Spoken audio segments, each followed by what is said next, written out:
So looking to go 2-0 on the young season as Stratford opens up their slate here tonight at home in front of a packed crowd up in Macon. Coach, you were there last week. I wasn't able to make it, but what a way to start the season. 26-23, if I'm not mistaken, in overtime. So a great opening game for Coach Chad Campbell and his first duty as the Hornets coach. Yeah, a great win for the Hornets to start the season. Really, I feel like we're removed from the game a little bit, so I'll speak a little freely here. I feel like we were a good bit better than Stratford, Deerfield, and I think that the game kind of showed that with the fact we turned it over 5 times, gave up an opening kickoff for a touchdown, and an early kind of fluke play for a touchdown, and still found a way to come back and win. Spoke a lot to the hard work and character of these young men and resolve to come back and win. I want to welcome the official diva of the group, Coach Farmer, finally showing up tonight. So. Yeah, Coach Farmer's trying to get his head. We're having a little problem with the headset, but yeah, it's been it's a hot night, so maybe even the equipment. I don't know if Coach Farmer can hear yourself. Cannot hear myself. But we can hear you. You can hear me, so I'll talk. There you go. All right. To me, the storyline tonight is the heat. Who's got depth? I know. It was 93 when I got in the car. Of course, apparently I got in the car too late. Oh, that's fine. I had to park a ways away. I'm interested to see what kind of sets Chance will show. Coach Jones, he's notorious for, getting in some sets. They always say against the wing T, you got to defend extra gaps. Right. And so, to me, that's the storyline. And then, what's going to be Lee Campbell's approach, the defensive coordinator for Westfield. Is he going to sit and kind of play back and read? He does like to stun a good bit and get in some gaps. And sometimes getting in gaps upfield can disrupt the wing T, pulling guards.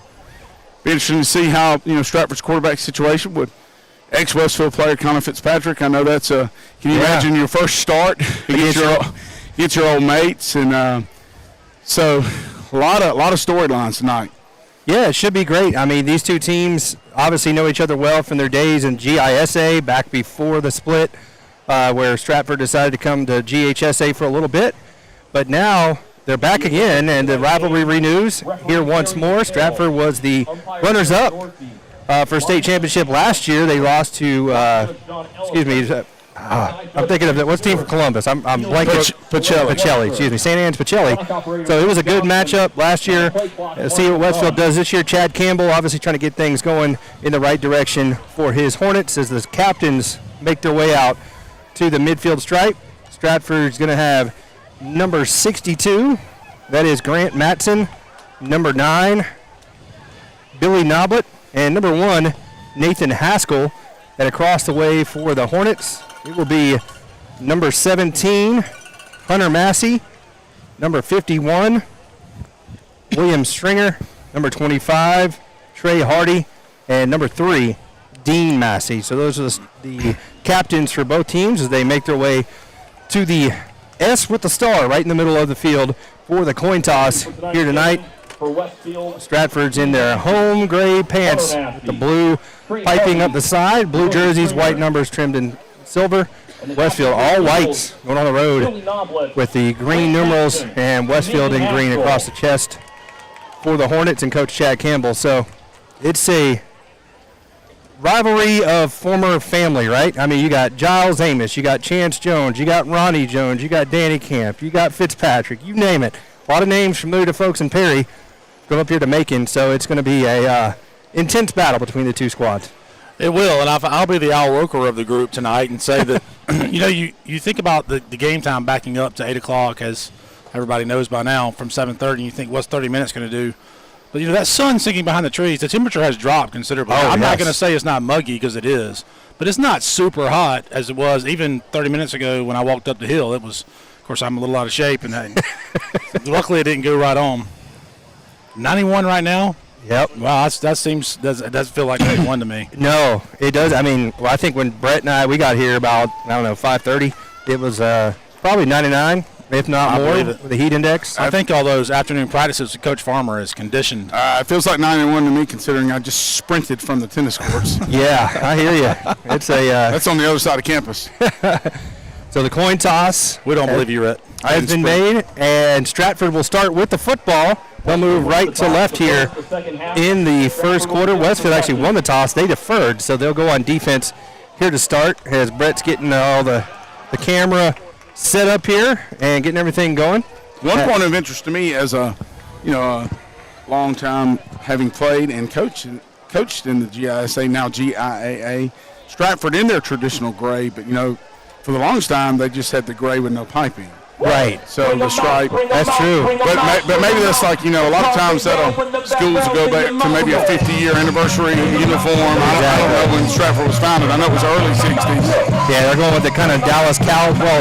Yeah. I like that. Well, so somebody remind me what happened in Stratford's last game in the GISA. Does anybody remember? Oh, I do. That was one of the greatest games I remember. Josh Jenkins bouncing off a tackler, scoring the end zone for Westfield's first state championship. I was just curious. I couldn't. I don't know. You went there. It was awesome. So why don't we go ahead and take a look at the starters for the two teams. First, we'll take a look at the visitors for the home team. The Stratford Eagles. As Brett sent me the starters a little earlier. Let me open it up here. So for Stratford on offense, they'll have at center Locke McMahon. The two guards, Griffin Moore, Brooks Garner. The tackles, Gabby DeCastro and Grant Matson. Tight end is Chase Spencer. The running backs are Billy Noblet, who was the quarterback last year, James Groves, and Jay-Sean Williams. Wide receiver is Nathan Haskell, and the quarterback, a familiar name, Connor Fitzpatrick, making me feel super old seeing him as a junior playing quarterback. Little lefty's got quite an arm. And that is the starting lineup on offense for the Stratford Eagles, as Westfield will come out on defense. And we'll get to that right after this opening kickoff here for the two teams. A little nervous here after last week. You got to be careful. Make sure we don't give up something cheap early. The Matson kid for Stratford that you mentioned, listed at 6'8", 275 pounds. He's a big youngin', as they say. Yeah, if he's going to be getting looked at by somebody just for pure size alone. Absolutely. And Griffin Moore, number 68 for Stratford, he plays both ways. That you'll want to see how he plays in the heat. He has been an integral part of their program for 2 years in the trenches. So, plays deep tackle on offensive guard. It'll be interesting to see how the heat affects these two-way trench players. They mentioned the kicking game last week, Coach Farmer, so we're going to get a good look right here early, see if we've improved this kickoff coverage. So Weston Rankin, much better kick. That's much perfect. better. Perfect kick to the boundary. Kick fumbled there at the 11, picked up, and across the 20, breaking tackles. He's got blockers out in front. One man from behind to beat. Good tackles. If he didn't get him, he might have been off to the races. That was Jackson Spence on the tackle, on the touchdown saving tackle there. And that's a perfect kick. I mean, we're kicking from the hash to try to get it, inside the hash and the sideline, and good height down to the 10. So, last week I thought it was kind of on the kicker. This week it's on the coverage. Yeah, we let that wedge kind of bust a hole there. We've got to make sure we fill that in and take on that block. And, I don't know which arm we're taught to keep free, but we've got to do a little better job there. So, here we go. They're in an overset to begin with.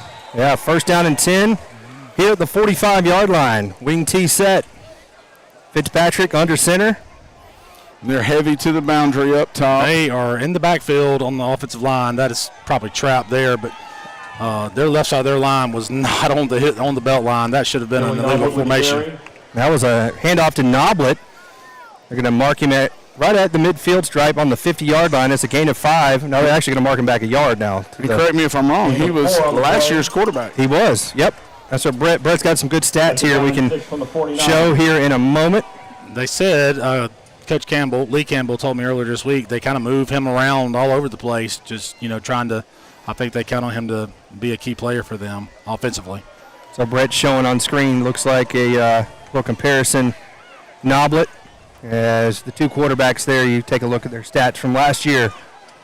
Stratford's got to hurry a little bit here. Play clock's getting kind of down. They're in an overset to this boundary. And I don't know if they got that off. Just barely. But it's handoff comes here near side. That is James Groves. He picks up about 2 yards across the 50 to the 49. As Coach Farmer knows, having called the defense against the wing T a lot of times, you've got to be super disciplined about not getting upfield. And I know that's something I heard today, even watching a little final walkthrough in the gym. Oh, wow. They were really talking about, flat down the line of scrimmage with their tackles and not getting too deep. And I think you saw Stratford's first play from in the game. The trap is kind of testing that. If somebody runs fullback trap, first play they're hoping the tackle runs upfield and trying to see if you're running upfield. Stratford's line, you're right, Coach, is really on the belt line down here. Yeah, they're about 3 yards in the backfield. And we're in the neutral zone a little bit, but maybe we got a bad angle. Handoff left side, hole, and through for a first down. Goes Stratford down to the 31-yard line. Goes James Groves. The gain of 17 and a first down for the Eagles. First down. Yeah, that's that end, getting a little too far upfield, getting kicked out. It's got to be a better squeeze there. The tackle made by freshman Win Hoots. 17 yards for Groves. That's my favorite name. First down and 10 Eagles from the 30 Man, yards. what a kid. Coach Farmer and I have really seen the benefit of coaching that young man in the last couple of years. And Stratford is taking in Another trap. Yep. Well, quick give inside. And slung down. There was Knoblich. Cannot run upfield. With the carry. If you're a D tackle type, they're going to make you start kind of squeezing. That's just their MO. Man, Coach Fowler, we talk about this time. Chance Jones finds a set, and he is in nothing but an overset here. I don't think I've seen a conventional what we call red or blue yet. Have you?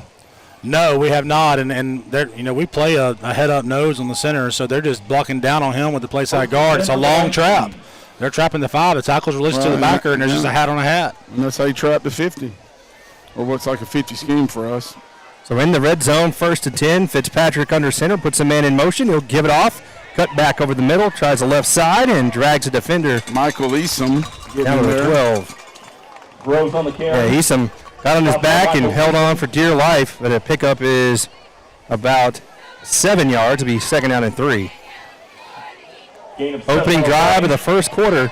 And we're kind of, Coach Hall, what's Jackson Spoon's playing right now? Is he the nose or is he a 5-tech? He's been playing the nose, but it looks like he's playing 5-tech right now. Yeah, and he's giving up a lot of weight. That's kind of a tall ask. We're going to have to rally to the ball. Yeah, that's a tough matchup there. So 2nd and 3. Quick give. Now he's going to fake it. Yep. Cross to the outside. He's got the corner, and he's going to score. Touchdown, Stratford. Coach Smith. 12 yards for an Eagles. 12-yard touchdown. And with 8:16 to go in the first quarter, it's Stratford 6, Westfield nothing, with the extra point pending. Yeah, I'm sure Coach Lee Smallwood will make some adjustments there, but I don't feel like I'm speaking out of turn to say that's just too easy. We've got to shore that up a little bit. They're really hurting us off tackle. That was the counter tray, pulling the backside guard and tackle. And did they go away from the over? And Brad's got the replay there. Just easy play. So they go away from the overset. And Coach John keeps saying chance. I mean, how about the theme of the night, a family affair? Yeah. Father, son, brother-in-law, and then 2 brothers on the other staff. Yeah. And I'm kind of jealous. I consider Ken Fowler, he's like a brother to me. But coaching with family has to be special. I'm getting a little emotional over here. Well, it's I think it's because we're just old. We're like Step Brothers, the movie. Yep. Don't touch my drum set. It's a Catalina wine mixture. Sorry. Don't get us started on that. It'll be Coach Fowler. It'll be interesting to see how Ross Bridges, kind of a seasoned defensive coordinator for Stratford. He's notorious for slanting a lot in the odd front. Right. And they were in that 50 earlier. I saw him warming up. Will he slant a lot tonight, or will he kind of feel it out? Because he and Coach Chad Campbell not really have not gone against each other a lot, and so that chess matchup will be kind of interesting to see. So I didn't get a chance to say this earlier, and now it's going to look like I'm manufacturing this after they rode down the field and scored. But we're going to have to score tonight. That's no disrespect to our defense. I just know how well that offense is going to be run on the other side. So we're going to have to score. I'm not saying it has to be a shootout, but we're going to have to score some points for sure. I don't feel like, last week we went to end of regulation. It was tied 20-20, and that's not going to win it tonight for sure, I wouldn't think. No, you're going to need a Big 12 type football game here. However, Lee Campbell is very experienced. It wouldn't shock me if he. Oh, he'll dial it up. He'll get those adjustments made. But it may be, a higher score. I don't know. I'm interested to see how short the game's going to be. It looked like Stratford milked a lot of clock, Coach. They ran it down the play clock every play. Yeah, but you look at the clock and it was, less than 4 minutes. Yeah. 3 minutes and 45 seconds, not a long drive. Well, there's a kick. Good kick into that boundary. Just not much room over there. Yep, taking it at the 18, knocked down at the 24, short return. O'Brien on the return. And that was number 19, Neil O'Brien, on the return for Westfield. Somebody in the blue learned that you can't tie up with Thatcher Reddick in the middle of the field. Yeah, I saw somebody getting off their backside down there. So I was, like I said earlier, I was able to watch a little bit of the pregame kind of walkthrough. They kind of do that. Coach Campbell is kind of neat. He brings them into the game gym just for maybe 15 minutes of offense and defense, and really working on speeding up the tempo. And they got the skill guys on bands now, and he's kind of calling in the plays. That's what they were working on, is kind of getting quicker tempo. And they may want to go tempo in this heat. We may feel like we have more depth. So we'll see kind of what happens. Stratford showing the 4-man front now with the. Yeah, but it's still odd principles. I just think they walk a 9 down because you got a head up nose. Oh, broken cloud that you were talking about there, Coach. Well, yeah, somewhat, but I think they're more 3-5. But they had a head up nose, 2 tackles, and they walked the end down. And then likely, yeah, it's kind of broken cloud. I got what you're saying. In the middle school, whatever our terminology is, whatever we come up with to make it simple. And Nick Free there on the carry. Oh, we got lose half a yard. No, we don't. Okay, we just made us up. I was say that would have been a heck of a formation. So this is our formation we heard Southland with yesterday, Coach.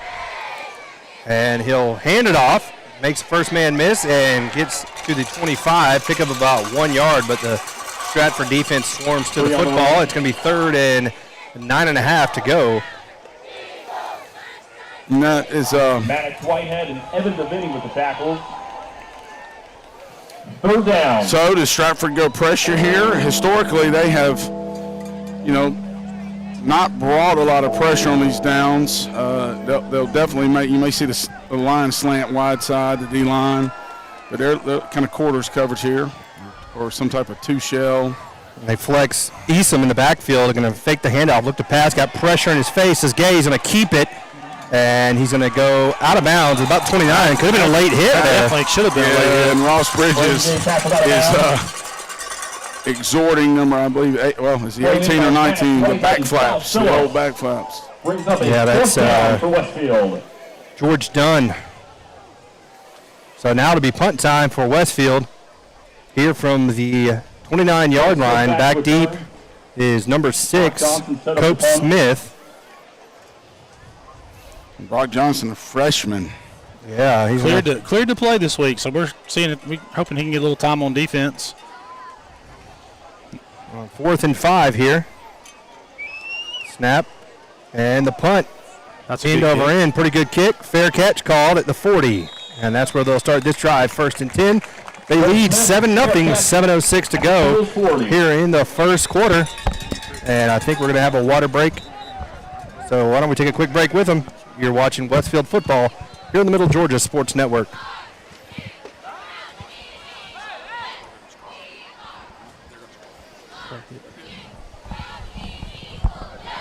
Folks, we'd like to thank our athletic corporate sponsors this season. Butler Automotive, El Sombrero, 5-Star. I did that earlier. Hutchinson Automotive. It's on that rail. I'm going to do it. I might as well just get used to it. Raymond James.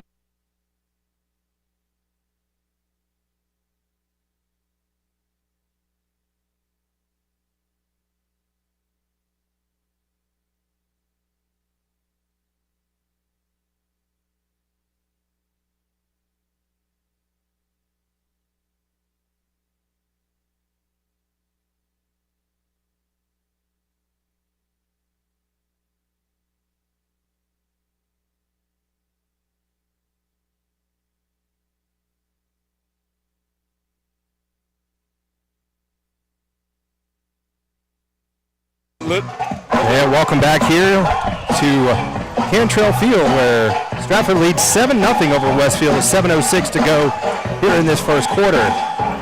It's Stratford ball. Both teams have had it one time apiece. Stratford scored. Westfield had to go 3 and out and punt the football, and this is the ensuing drive. And here's a unique set, Coach Fowler. Wing left, yep. Well, it's tackles. It's unbalanced. Oh, you're right. It's a little. It's a pull. It's just a power. Well, I'm saying the set. I know. I saw it. Yeah, but they're pulling the backside guard and tackle, and it's just a power play. But yes, I'm saying it's a It two was, tight it end was an unbalanced. unbalanced set. You're right. That was a good tackle from behind there. Dean Massey trailing the play. Then, sorry, Brett, I'm talking right over you. No, you're good. Gain of 6 on Kenny, the play. sorry. Yeah, it's all right, man. Down Oh, at 4. I'm used to saying Brett. But yeah, they ran back to the weak side. Is what I was trying to say through all that. Yeah, they're finding number 62 and running behind him. But you see no Not a wide. bad strategy, Cotton. No wide out here. Stratford has no wide receiver, and so they're in an unbalanced set to make you defend some extra gaps at level 1 or on the line. And they're just going to give it off to the fullback up the middle, and before you know it, he's got a first down to the 42-yard line. That's a pickup of 10 and a 1st and 10. So Coach Lee Campbell is going to be scrambling over there because, and I'm sure he's prepared for tackles because he's seen it on film. But that's tough because you don't get lined up right, and you don't have your I's dotted and your T's crossed, and you can give up just some dive stuff there because there's extra gaps. Had a sideline warning on Westfield there. So that's their first one. Next one will result in a personal foul penalty. I don't think Coach Campbell's too pleased. He must have saw something there that he didn't like and let the referee know it. No yardage here, though. I don't know what their hesitation is with moving the sticks, but okay. There they go, finally. So Fitzpatrick looking to the sideline to get the play. Staying in that same set, Coach. Yep, not going to come out of it. For the Eagles from I the bet 42. they go wide side this time. Back at us here. Well, and you see the fullback is offset, Coach. No, actually he's not. He looks offset because of the set. No, he's right behind him. Well, that fullback's tighter than He's some right on him. teams. And they'll give it off to him up the middle. Good job by the Westfield D. Yeah, I can tell Coach Campbell has kind of coached up that trap. Sammy the first McGee in drive. there. Sammy McGee in there. Who else is in there? Neil O'Brien. Yeah, we're pretty far set back from the field like Coach Fowler and I were talking about. It's, Coach Farmer. We're one in the same. But we're a good, I don't even know how far back Gain of from the 7 field. from the So 39. About where I parked. yeah, about to say it's rough on these eyes trying to figure I'll it put out. it to you like this. I'd be paying taxes in Crawford County if it was. 2nd and 7, just inside the 40 to 39. Clock ticking under 5.5 to go. First quarter. Stratford up. Overset again, Coach Farmer. Yep. I'm going to run that. And a good test. Tested fullback, kick out, backside guard's going to route. Gain And of 8. and that's been the play they've got most of their yards on. And I would imagine, with the somewhat young QB, I would imagine this is 2 run plays in a row for the Eagles. Wouldn't you, Coach Fowler? I would think As you so. run And the it's clock. definitely 4-down territory. We're outside of field goal range as they sit right here. And hopefully we can make them have a chance to get the Third down turnover on and 4 for downs. the Eagles. So it's Need a negative play right here, really. 3rd down and 3.5. And we got a timeout called on the field by Stratford. That's their first of the game with 4:39 to go in the first quarter. We'll take a quick break. Timeout called You're by watching the Hornet Stratford. football on the Middle Georgia Sports Network. County. My name's Megan. We are in the beautiful town of Perry, Georgia today. We are at Big Indian Creek Waterway, and we're going to talk about a little bit about the trails here and what all you can do in this park. So first off, if you go down this trail over here to my left, you will have 15 minutes of walking one way. If you do 15 minutes that way and 15 minutes back, you're at a total of 30 minutes. Come on, let's go. Come on, Bandit. Did you know that just 30 minutes of walking a day can do so much for your overall health? It can improve your mood. It can also improve your digestion. And it can also reduce your risk for heart disease. So why wouldn't you want to take a walk? This beautiful park here in Perry, Georgia is the perfect place to take a 15-minute to 30-minute walk. And it's dog friendly. So come join us and get house and healthy today.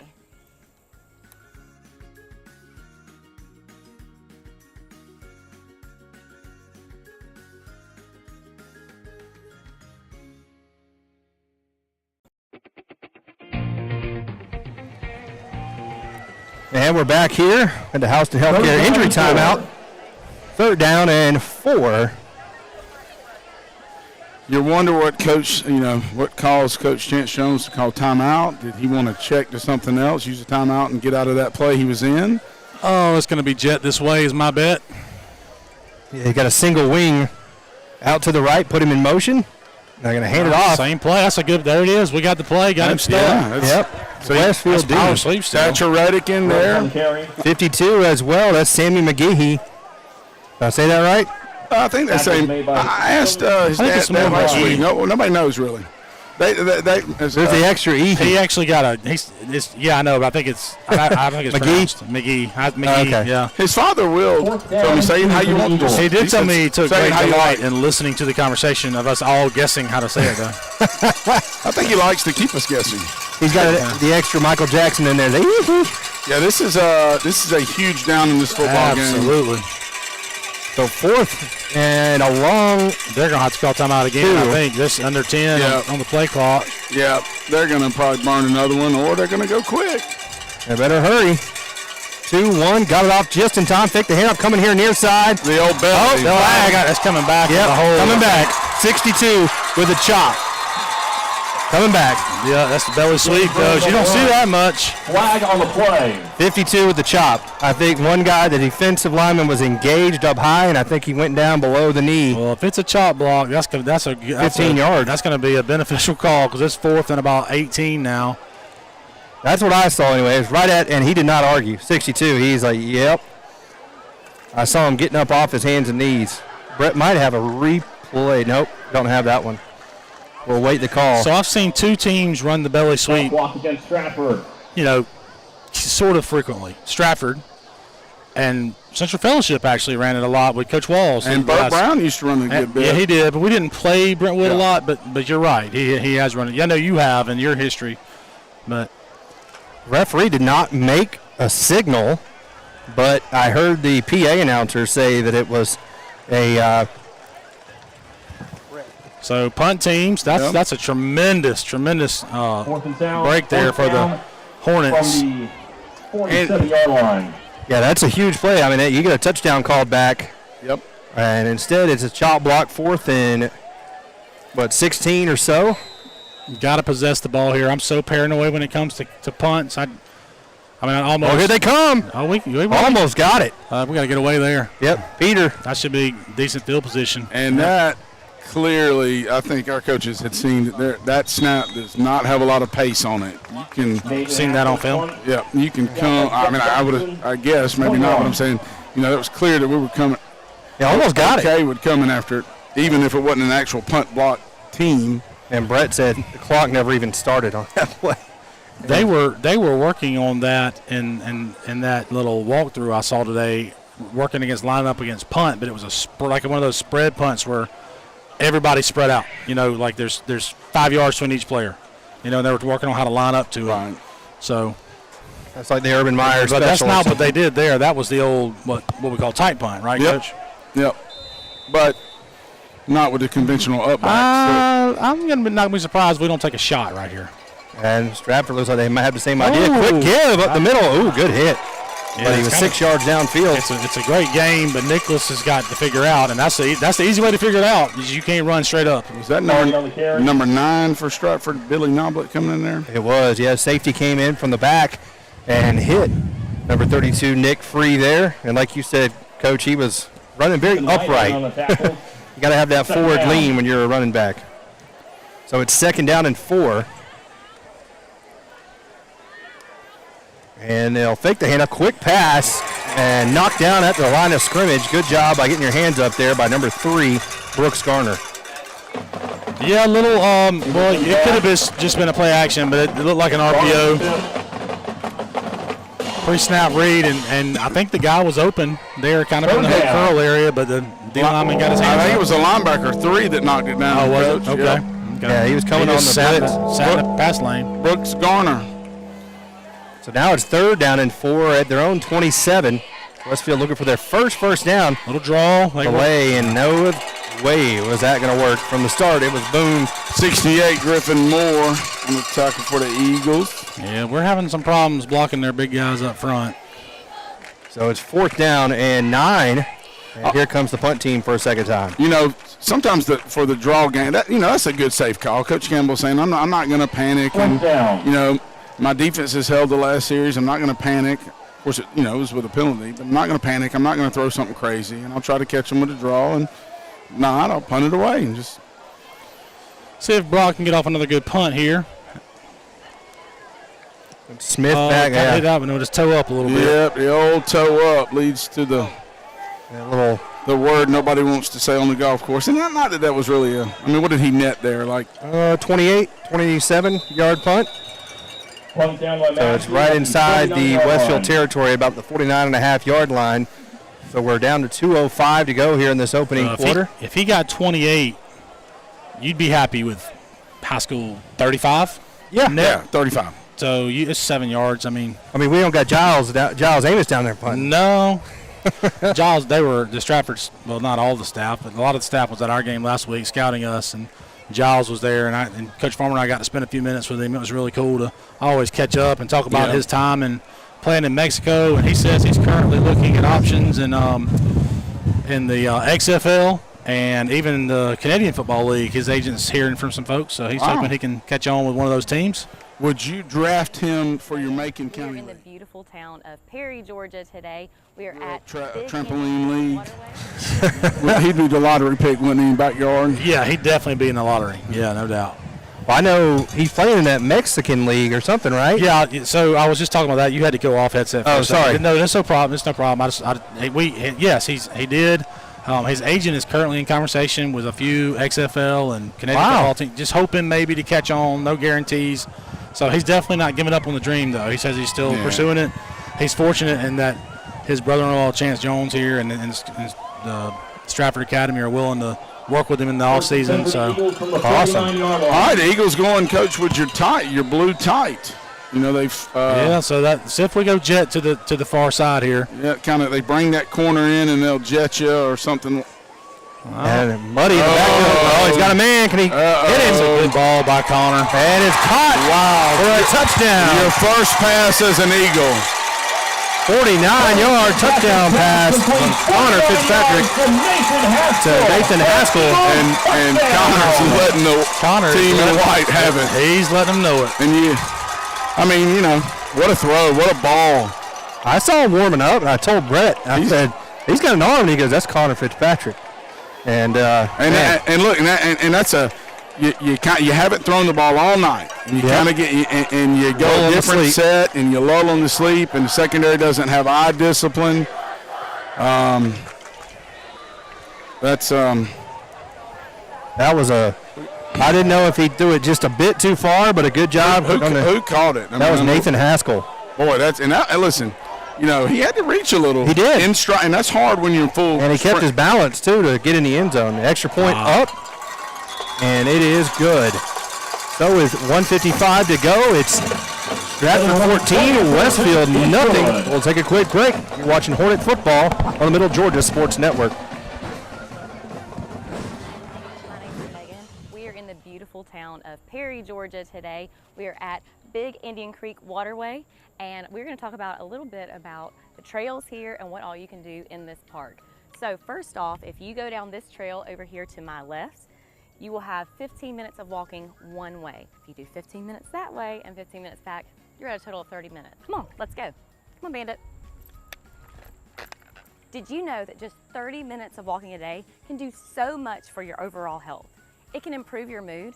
It can also improve your digestion. And it can also reduce your risk for heart disease. So why wouldn't you want to take a walk? This beautiful park here in Perry, Georgia is the perfect place to take a 15-minute to 30-minute walk. And it's dog friendly. So come join us and get house and healthy today.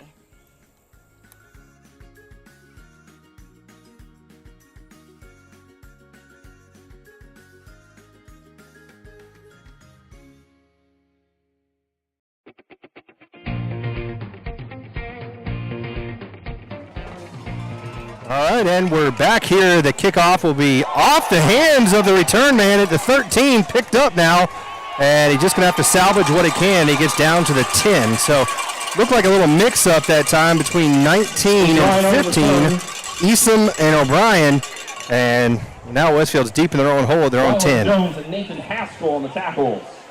Not a good sequence of events or a very good first quarter so far for Westfield. Yeah, not much has gone the Hornets' way.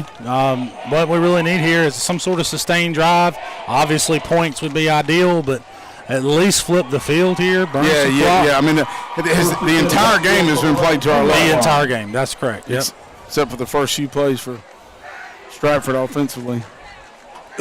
Excuse me. So the Hornets going to try to get some momentum here. They've yet to pick up a first down and gone 3 and out twice. At some point, you wonder if we'll take a shot at like a fade if Stratford wants to kind of play. That's press bail.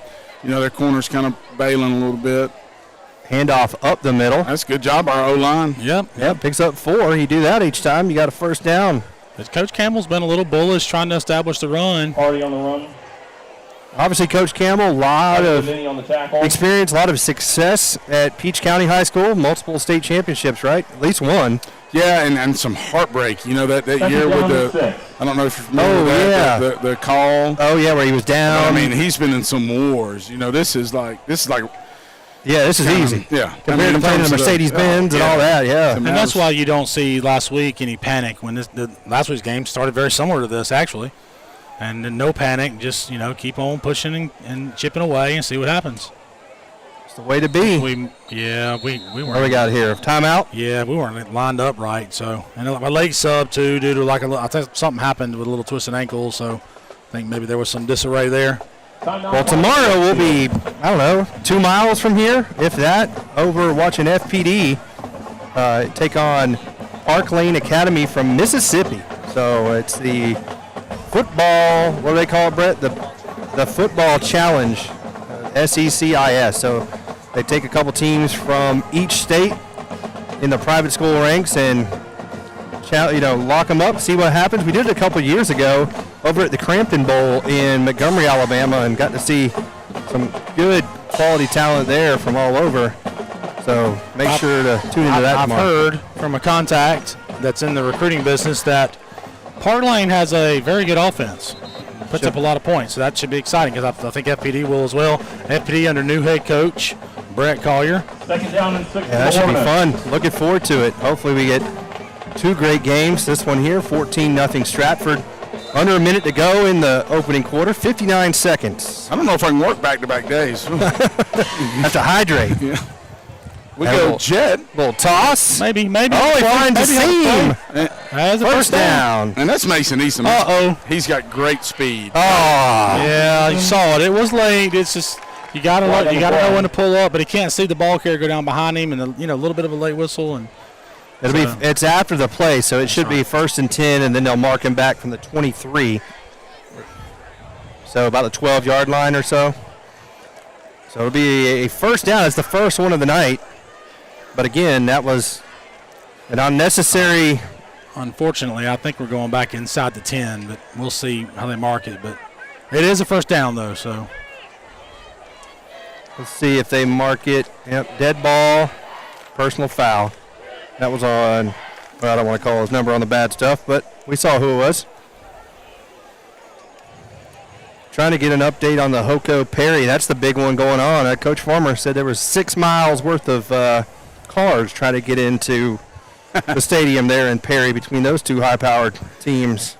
Everybody chose Highway 41 as the route to come, which I guess the stadium is right there on that road. But, man, I tell you, it was. Well, I live off that, so hopefully it'll be thinned out by the time we get home. I came up 41 north to stop at the Perry bypass to get on towards the interstate, and as far as I could see up 41 north were cars lined up. That is a killer penalty.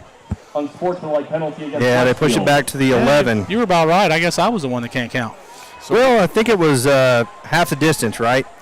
It's that middle grades math degree that I've never used, that I do have, actually. So we're going bunch trips out here. I would imagine we may run some type of zone run scheme off of it. I mean, Stratford's basically saying we're going to shade 4 over to this bunch trips.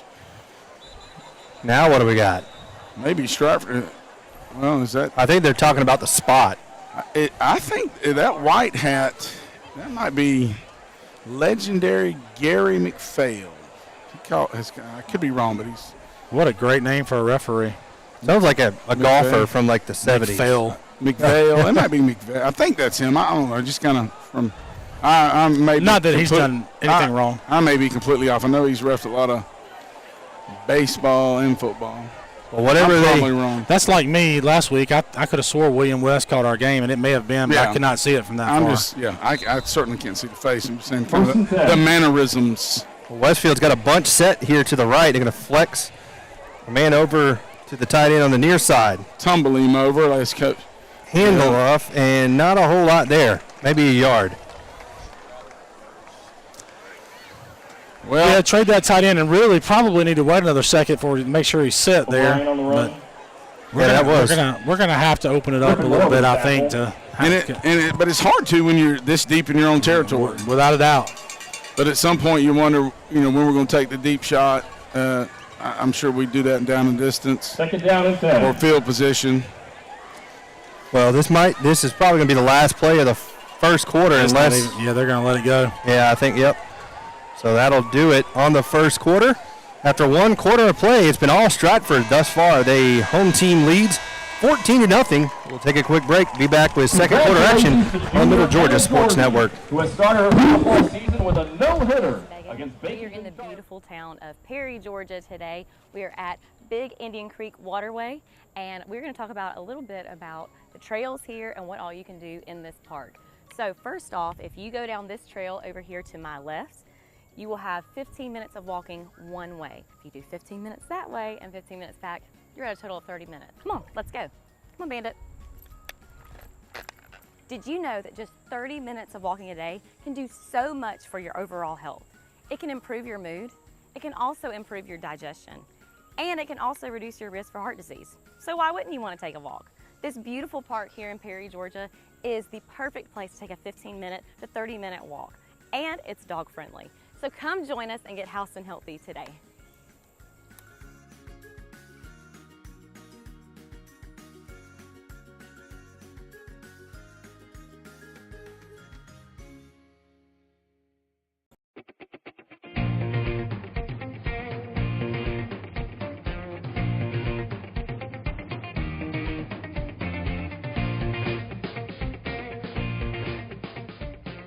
Westfield is a challenging environment. It's a Christian school, it's a Christian environment. And it provides students with Welcome back here. Set to start the second quarter.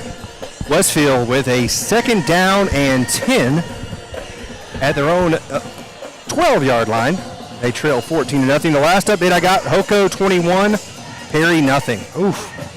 Yeah, Hoko is ready to make a run, I think. Hoko is the real deal. So the message here from Coach Campbell is probably, I would assume, look, guys, we were here last week. Take a deep breath. All we got to do is put something together offensively, make a drive, and let's get back in this thing. And it's, Now Win Hoots is down here single coverage with number one. You wonder when we may throw the fade or long. Bail coverage. There it is. Oh, he threw the Got a something man underneath. up. Oh, my goodness. Wow. He got it. And there he makes his presence felt. Felt. On the field. On the field. And it's felt. Field not made out of felt. That guy. Brett, watch this. Look at this. The replay showing The there. tip, and out of nowhere, man. Hey, great camera work, too. That doesn't look like a freshman in terms of football savvy, does it? I'm telling Now you. he's an older freshman. I'm telling you right now, though, Coach and I, that kid's going to be special for Westfield. I'm telling you. Track. There's weekly track plug. There you go. 400 runner. Man, what concentration, though. Not give up on the play. Ooh, that was a busted play. Lucky that wasn't a fumble. And that's Big Griffin Moore, 68. They're running a little inside zone there, and I think Moore might have been the rekey. No, if he's the rekey, we should have pulled it. He is a big man. Small world, his daddy was a great football player at Titan Square Academy. Played for the University of the South. Really? Yes, Sewanee. In fact, I coached with his dad. Shout out. now lives where? In South Dakota. Teaches Black Hills State Okay, University. Oh, look at this play. Wide open out in the That's flat. Jackson Hare, I think. I saw them working on that in practice earlier. Is that Jackson Hare? I don't know. Yeah, that's him. Jackson Hare, 3-1, a sophomore. They showed that today in that little walkthrough, and I thought to myself, that's going to hit tonight because that's a pretty good play. And we haven't shown anything other than running towards him all season. Love it. That was a good 10-yard gain. 3rd down and about a yard and a half. And the biggest thing is get out of bad field position. Yeah, you've at least flipped it a little bit. You were back on your own 10 to start this drive. So you've eaten up some clock, and obviously you want points. Wouldn't mind seeing that little buck sweep action right here, Coach. We haven't shown. Oh, we're fixing to go. We're about to go T backfield, Coach. Oh yeah, we're about to sneak this thing. Gonna push him from behind. Oh, he fumbled the snap, but he got up. They're not gonna say. I guess his knee wasn't down. They didn't. Not with possession of the football, I guess. Chance, you look down here, Coach Jones on the 28-yard line. It's like, The what's white going hat on? is maybe They're pointing at fixing the to bring it ground. I think down. he's pointing at the ground. Yep. And that's the trouble, Coach.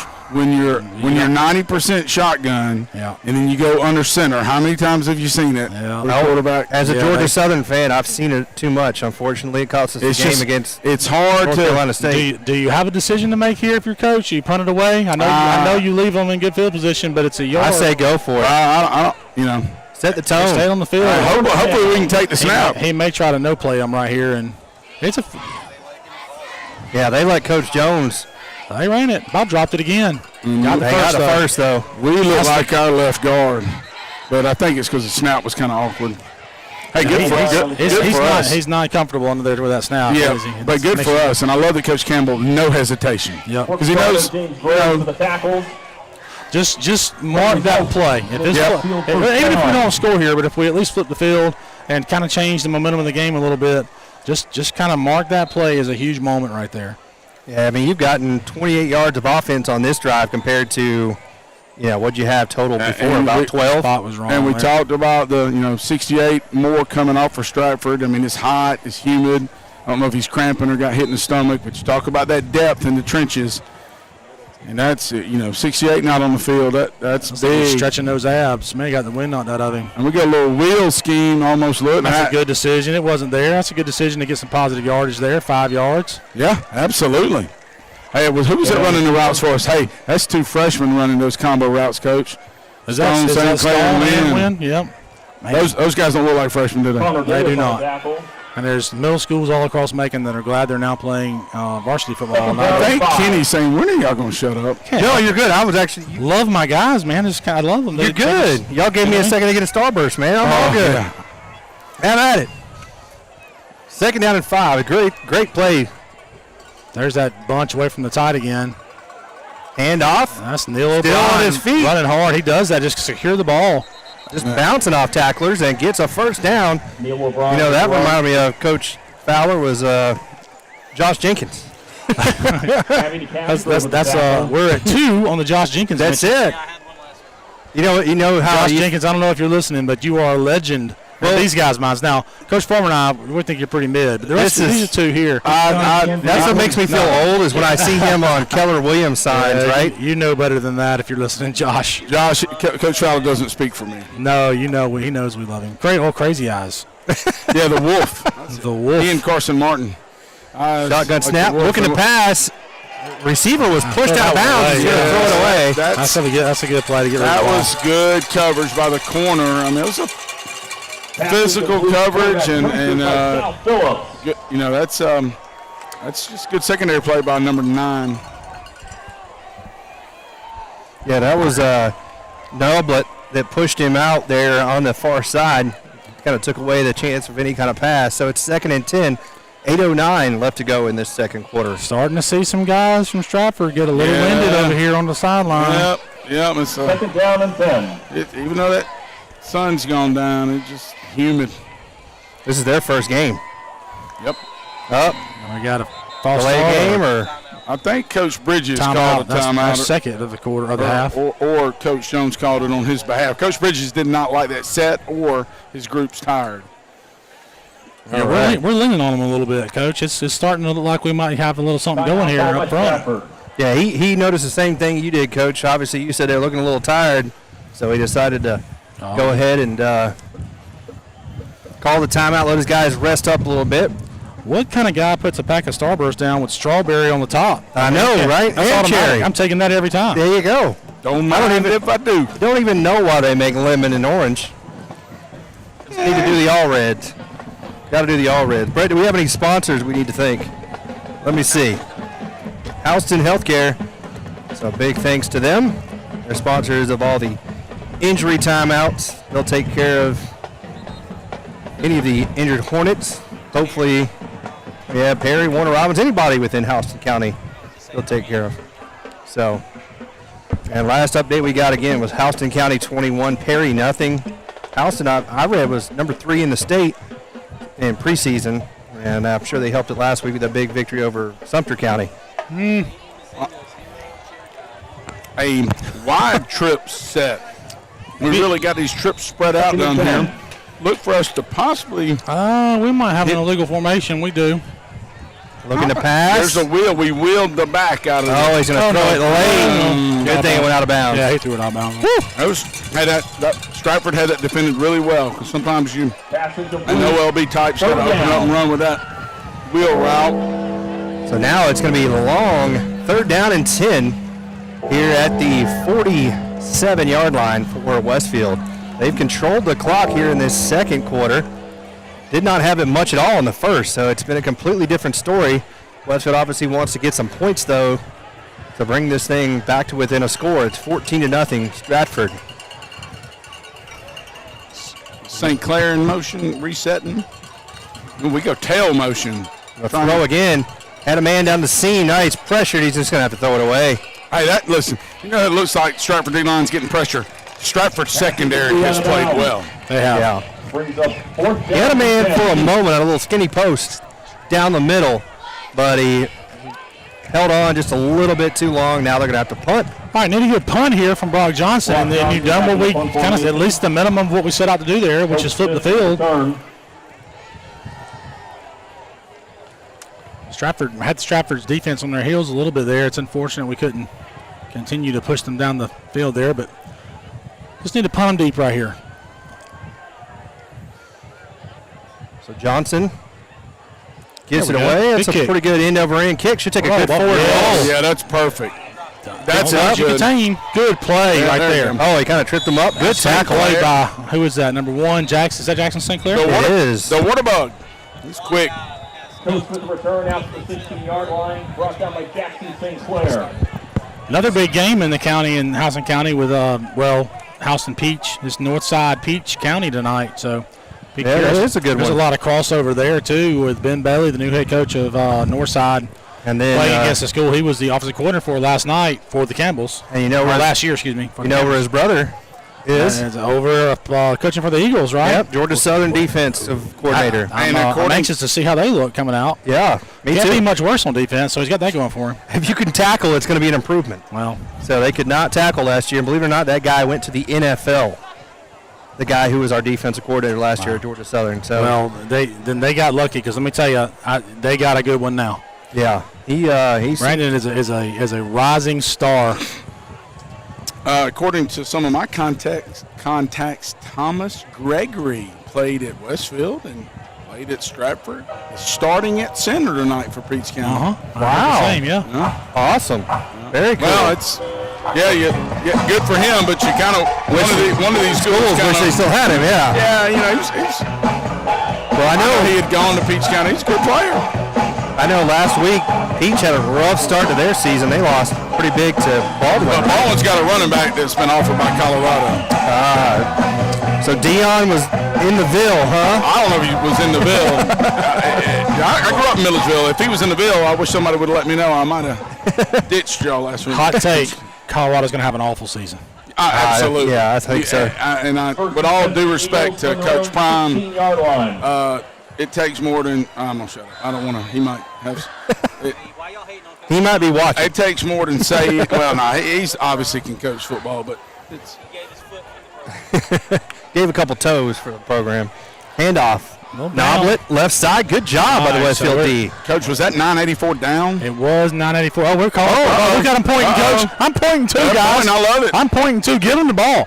White ball. Call it. Is Gary McVale is the white hat gonna point towards the east? I love the excitement. There's a discussion. They're saying he's We got down. a I guess. replay. We got any Nope, sort of. second down. There's no way you could tell on that. I don't think that. That was a rugby. I could tell live. It's white ball. That's. I know. I He's got them couldn't see it. eagle eyes. I couldn't see it. No, but I love the way we coached out in middle school too. How they get up and point. Coach, that's your influence. I just got called out by Casey Slade 2nd and 9. for chewing the Starburst. I'm sorry. Oh yeah, it's Sorry, Miss Casey. There's your shout out, I'm not even gonna lie. I was stuck in my teeth for about 4 plays. sir. Yeah, I'm leaning in the fan now. Are they so having a view party again? Handoff, and good job, defense. Okay, Coach. Now, did we say he was going to dial it up? I'm telling you. And you have that long session Yeah. to on offense. That just gives Coach Lee Campbell time to dial it up. Brock Johnson on the tackle. Yeah, Brock Johnson getting that start at corner and a host of Hornets over there. Brock not cleared to throw yet, I don't think, but he is cleared to play. So that's a loss of about 3 yards. If you saw that guy play outside linebacker last year in middle school, and he's y'all's quarterback, he's physical. They did a great job there. So 3rd down and 13. And I think Sammy was flowing. Speaking of Mossy Creek, by the way, he and Brock and Win Mossy Creek products. And my son, the future kicker. He had 2 onside kicks yesterday. Recovered to start the game. There's value in that. Yes, it is. Handoff. Little safe trap call. Yep. I love it. Now loose. Pick up. Score. Stay up. Score. Oh, wow. The coaching staff at Westfield. That is a woo-wee. We got a replay there. He was holding the ball up high. Brett caught the very end of it. I don't know if we can. Man, that was the way he spun out of that. He was carrying the football up around his shoulders, shoulder height. We're getting the ball either way, but wow, what a chance we had to be 6 right there. Who recovered that fumble? Let's see if we'll take a look after this. Might have been Jackson Spence. Yeah, I think it. Number 5. There's somebody with a 2. Yeah, I think it may have been number just 32. 52. No, was that Sammy? It was a skill guy. Not that Sammy's not skilled. A snap. Here they come. I'm telling you. They forced a back away kick. from it. Get away, 19. And that is That's good field position, though. Can you feel the old momentum? Uncle Mo. All you had to do was just hold the ball for a little bit. Flip the field position, Uncle Mo. And Westfield's going to have it here. 1st and 10 at the Stratford 26. Brett's going to do the replay here. Let's see. Had him up high. 52 is the one who knocked it out. Picked up. And that was 50. Was it 52? 50 or 52? I can't see. If that was 52, we almost had a repeat of the Huddy Tuddy. Oh, and that would have been nice. Is that Sammy 52? Sammy is 52. There we go. Brett's slowing it down here. When he spins off, it's when he holds the ball up high. 52 is the one who slings him down, and then whoever's on the outside here picks it up. That's Sammy. He just looks like a skill guy because he's got one of his shoes spatted. You know, Sammy, yeah, it's 50. Oh, it's 50? 50 picked it up. There we go. Got to play. That's the way to get lower with the ball there, Nick. 50's Matthew Powers. I thought it was 5-2. Well, that's a good run. Nicholas Free on the carry. You know, picks up about 8. Coach, Nicholas Free last week. I know Daniel was the player of the game, but y'all remember the interception Nicholas Free had last week on the slant? Play. Really good play. And he ran the ball well for us. So that's a pickup about 9 yards. 2nd and 1. We're leaning on him a little bit up front. Yeah, Westfield in the red zone here. First time tonight. And look, Coach, we got ace principles there. We went 2 tight ends. You're playing in our hands when you bounce it. You got to go north-south. Yep. Coach, that's a new set we haven't shown this year. We went ace, and I heard him yelling ace today in the locker room. Yeah, he was. And he went double tights. You're right. That was a 4-yard loss. He tried to bounce it to the left side, and like you said, Coach, you need to go north and south, not east and west against this defense. Well, they're smaller. They don't have their original D-line in that I can tell. Well, hey, guys, we were wrong. I think it was 51, William Stringer. Sorry about that. That sounds like the same kind of physique I saw. A little pass. The tunnel screen that might have been a play. Yep, it was slightly tipped and disrupted there by 68 yet again. I think it's definitely going for it here. Absolutely. Yeah, Griffin Moore disrupted that play, getting in the backfield in the passing lanes. 4th down and 6. So 4th and 6. And we're running on Dean Massey.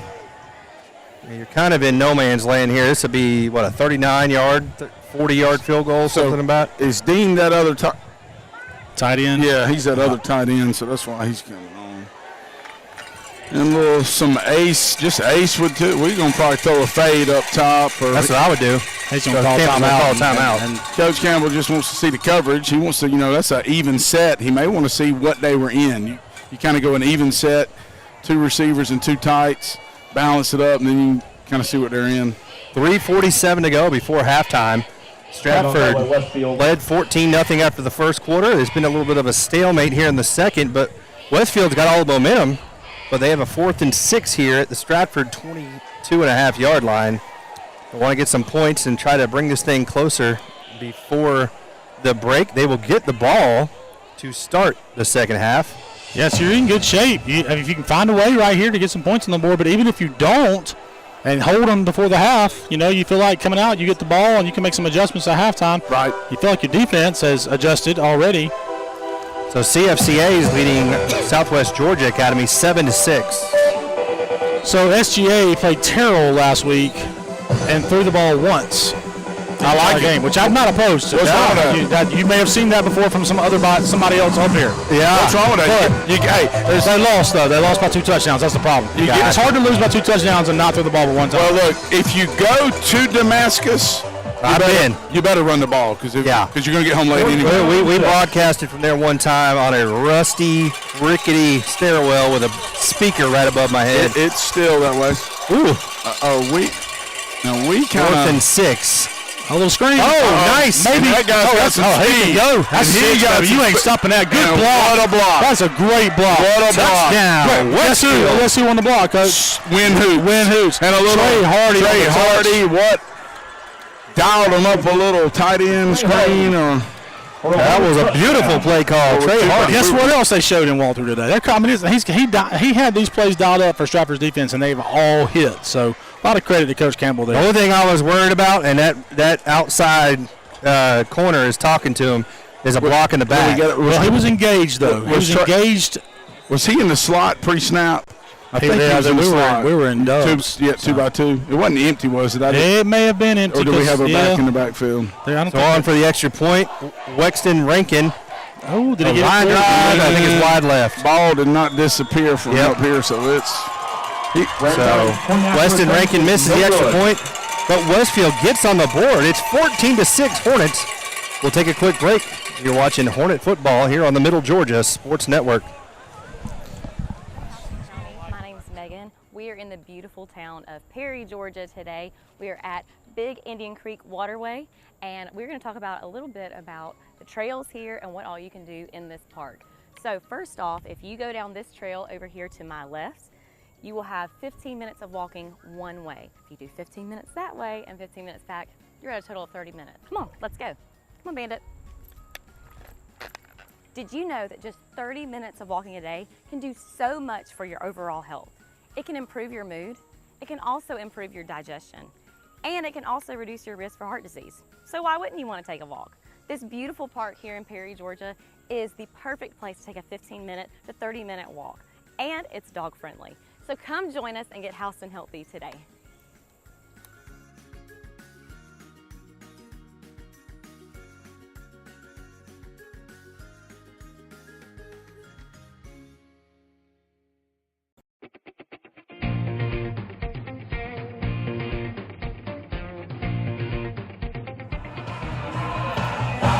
And welcome back here to the Cantrell Field on the campus of Stratford Academy. Westfield trails 14-6, but they got on the board there on a 22-yard touchdown pass to number 25, Trey Hardy. And now to kick it away for the Hornets is Weston Rankin. Let's see if we do a little better job closing that middle down when they try to wedge it. Another good kick. Yep, into the between the hash and the numbers. We're bunched up again, though, Coach. We're bunched up again. We got to contain those. Michael Eason. Who else? 15, Mason. Michael and Mason. Williams on the return. Good job there by Westfield. Brothers Eason. Your contained man was 13. Who's 13 for us? That's Grayson Waller. Grayson Waller was your contained man, and he was in a good spot, too. So First down and 10 from the Want to be a 29-yard line. Waller shot caller. That's it, just like his brother, right? Right, and they've got a younger Waller still coming. And Grayson's in the secondary. And Landon, who was Landon also, so all the boys. I know, you do this enough. We've been doing this for quite a long time. It's cool to see the generation. I mean, they're still the same generation, but We'll see. the youngers. Let's see how physical the Stratford O-line is here. Some of those guys look winded. First and 10. Left tackle, move. There's the counter ISO, coach. Yep, we knew it was coming. We got, It's a gain of 6. I think, now that's a big old boy, so I can't hardly fault William Stringer. He's fighting a guy twice his size, but can't get upfield right there. That's an easy play. Actually going to give him 8 yards, so it's 2nd and 2. Sorry, Brett. How many is the timeout situation on the scoreboard correct? Stratford's got 1. That actually probably is correct, yeah. Yep. So 2nd and 2. So I feel like we haven't seen the offense of Stratford much here in the second that's quarter. not a bad thing. We really kind of flipped the game back to neutral here. And he's going to fake it around that side. That's the counter Trey. And he does get the first down on the carry that time. That was a punishing tackle by Dean Massey there. Groves on the carry. That was James Groves. Stopped by Dean Massey. Coach Fowler, you remember, I remember Coach Ronnie Jones, sometimes he'd run the counter Trey with the handoff being on, the outside. Yep. And then sometimes it being underneath. Seems like he always knew by personnel who could do what better, depending on what the quarterback was comfortable with, I guess. You've seen some coaches run it where it's an underneath handoff on that counter Trey. Down to 2:18 to go in this first half. Trade. Now watch this. We practice this. We practice moving like that, and we do it really quick. And now they're going to pass. Look at the wide open. Snuck out and dropped it. Wide open was number 6, Cope Smith. Westfield.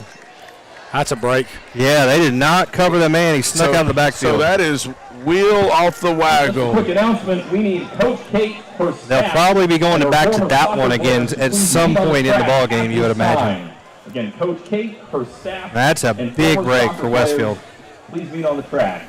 Yeah, you got some guys down here, number 1, number 7, getting stretched out, getting some fluids. Waggle throwback, wasn't that what he calls it, Coach? Yeah, I don't know if that was the throwback, though, but it was some sort of. I think it was the back that run the play. There's the counter ISO again. Ooh, that was a knee brace. Sometimes you see a knee brace or shadow, and I thought it was a ball. Chase Crowder. And what do we got here? Timeout, I'm sure, by Stratford. Save some time. Yeah, minute 55. Well, I don't know. Maybe not. Oh, we lost a helmet. We got a helmet come off there.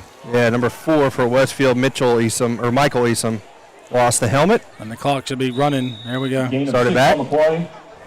So 3rd down and 4. That time they're starting to get in some different guys in the backfield because, like I said, if you look down here, you got number 1 who caught the touchdown pass, Nathan Haskell, getting stretched out. For the belly sweep here or something like that. Is this 4-down territory? I don't think so. Yeah, no, I think you're punting it if you don't. Unless you're less than a yard, maybe you have a decision then. But for the man in motion, looking to pass, got somebody in his face. He's going to go deep. Wow. And the catch is made by number 19. And wow, that's another beautiful ball. I mean, that ball was thrown with such touch and hangs up there. Here you go. Brett's got it on the replay. I mean, we covered it decent. Well, I think if Hiley turned his head and looked for the football, he easily knocks that away. Why do left-handers make everything look prettier? They do. I mean, they just do. Griffey Jr., name it. But, yeah, that's the quarterback trusting your guy to make a play, though. You throw it up, he's going to hop on it. Just kind of sat up there softly. 1st and 10 for the 13. That was a 37-yard pass and catch for the Eagles. Now they're in the red zone at 13, and we got what do we got here? Clock is not running. Now the ref's going to move the ball back to the 15. So let's see here. I should start it. Yeah, and if you're still not running. Why isn't the clock running? There we go. Now he's spinning it. But he's still not. It's not running. The clock is not running. Wow. He's telling him. There it goes. Wow. So now, handoff, right side. Making a couple men miss. He's got the corner, and he's going to score. And that was a good block. Wynn got washed down. That's 15 yards for an Eagles touchdown. I don't know if Wynn's taught to set the edge there, but I think it was 19 had a really good block. Do we got a replay on this? Yep, he just got the edge and took it to the house. So it's a 15-yard touchdown for Cope Smith, and it's 20-6. You fight and scratch and claw, and you make it a one-score game, and then you give that up. It's kind of. Well, the big play that time was that 37-yard pass from Fitzpatrick down the field to Dunn. On 3rd and 4, they hit a 37-yard gainer. that sets up the next play, which was the touchdown run. So that certainly hurts. I mean, again, you're getting the ball back coming out of the half, so you're okay. well, you want to try to get some kind of points here, and here they come on the block, but it is up and it is good. 21-6 with 1:09. So let's see what Westfield can do. They just kind of sit on it a little bit, take it to the half, or do you make a couple plays, see what happens? We will find out. Well, they do get the ball to start the second half. They've looked much better here in this second quarter, but that is a huge drive for Stratford right there. So, Brett, you still got 48 seconds. It's actually 1:09.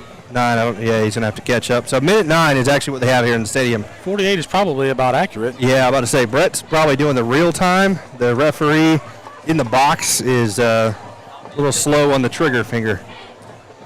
But it could give Westfield a little extra time.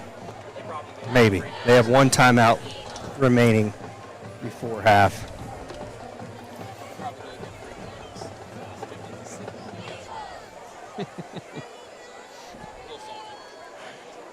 I am ready to get some fluids here at halftime. It's hot. Even though the sun went down, it's dropped down to 87 according to my watch. Knows when the sun goes Little down. Kenny Chesney.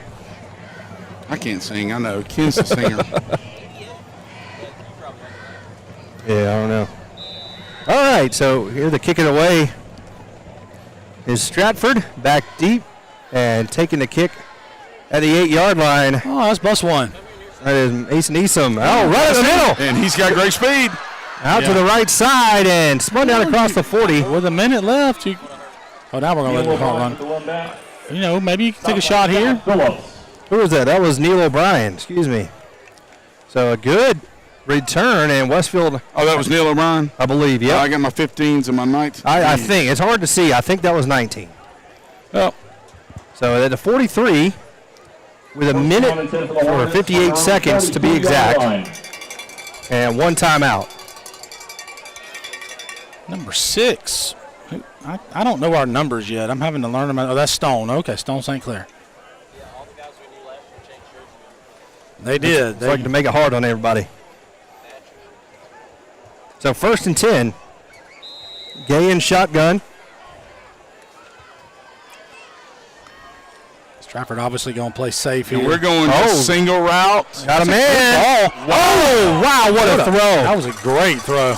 Man, right over the defender, hits him in the hands, but he cannot hold on. Yeah, that was good coverage, too. Great perfect coverage. Everything was great there. It's perfect route. There you go. Brett's got a replay. I mean, he drops that thing, boom, right there.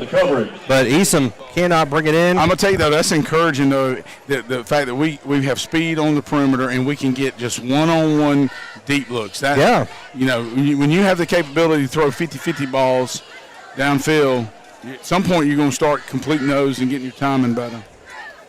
So it's 2nd and 10, empty backfield now. Ooh, bad snap. Yeah, low snap. Gay's going to get out of it, and he's going to go to the outside, breaks a tackle. He cannot get out of bounds there. We're going to call your timeout. Flag. You got to protect the quarterback, man. You got to protect him. Flag down at the 48. Brooks Garner with the stop. That was Brooks Garner on the tackle. Oh, that flag's dropped. Is that going to be a hold? I guess it could be a hold, maybe, but hold, or is it a face mask? Something on the tackle, or maybe no. Blocking the back. Okay. Well, that's hard. I mean, your quarterback, you don't know which direction he's moving sometimes, so it's kind of hard to. If they take, they'll probably decline that. Second down and 12 maybe. They're marking it where where the flag was, but he actually got about 2 yards back. They're going to mark the foul from there is what they're going to do. Surprised they took that, honestly. I thought it was a 5-yard block in the back, right? Yeah, I'm actually not surprised that they took it because you're not trying to get the ball back anyway. Yeah, and you're trying to move them further away from the goal line, regardless of down. So it's 2nd and, about 17. I thought blocking the back, though, was a 5-yard. I don't think so in high school. Yeah, I get confused on all the. And I admit I do yardages. too. When I was actively coaching high school football, I tried to be a little more up on the yardages, so I know what I was doing when I was trying to argue. But Oh, there they go again. Same play. We motion to empty. tried to come back to hoots up the seam, but didn't. Nobody open. He's going to have to throw it away. Well, and I mean, And Matt's covers. They got 3 guys deep they're- covering. even though their corner's up there in prevent mode. Bring up 3rd down and long. I would expect a draw or something of that nature here, and then if he doesn't get it, just go to halftime. I feel like, with this heat, do we need muscle milk at halftime? We do. Like a post-workout? Yeah, got to get the trainers up here with the Theraguns and all that. Get my hamstrings loose. So 3rd down and 17. You got to be 24 careful. seconds. Throwing incomplete, you got to punt it again. Yeah. Yeah, they're going to Yeah, run we're it. gonna run Gonna it. draw, yeah. Up the middle. He almost stayed on his feet. Gets back to the original line of scrimmage. So you're going to call a timeout, just take a shot, or do you just let it go to half? I think Coach Jones is probably going to let it go to half. Well, I meant Us. Campbell. Oh, y'all? We're going to have Yeah. to punt it. Well, You can call a timeout and take your shot downfield. the clock's running. What to say? He's going to take it to the half. Okay, that makes sense. So we go to the half, and it is Stratford 21, Westfield 6. We'll take a break and be back with the halftime show after this on the Middle Georgia Sports Network.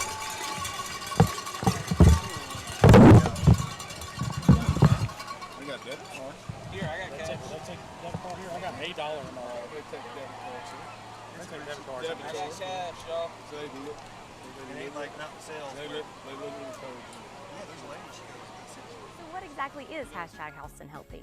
Hashtag Houston Healthy is a healthcare initiative powered by Houston Healthcare. This initiative was created to enhance the overall health and well-being of our community. And here's how you can participate. Anytime you make a healthy choice, like eating a healthy meal, going to an exercise class, or just walking the dog, take a picture, preferably a selfie so we can see you, upload it to your favorite social media platform, and use the hashtag Houston Healthy.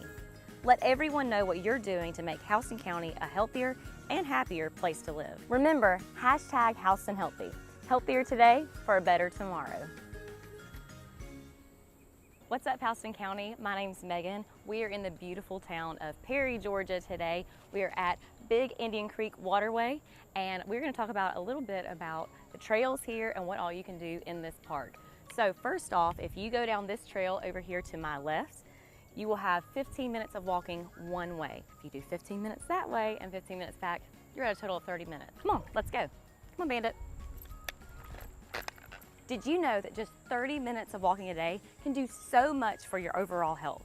It can improve your mood, it can also improve your digestion, and it can also reduce your risk for heart disease. So why wouldn't you want to take a walk?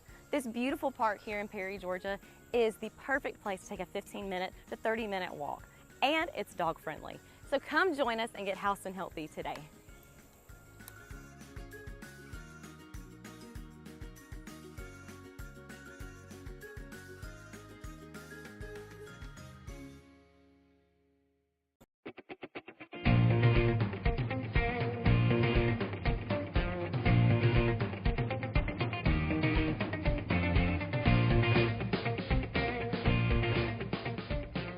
Westfield is a challenging environment. It's a Christian school, it's a Christian environment. And it provides students with great opportunities. Definitely all the teachers, they prepare you for college, they help you with some problems that they'll give you some real life experiences that will help you with college. Every teacher that I have in any of my classes is always telling us that they're here after school. They're always willing to answer any questions we might have. Westfield is a harder school, but it challenges you and it gets you ready for college. And I think Westfield gave me such a great Christian environment that I can actually have the freedom to express my faith. Westfield provides a lot of great opportunities for students to learn and for students to grow and for students to learn more about themselves.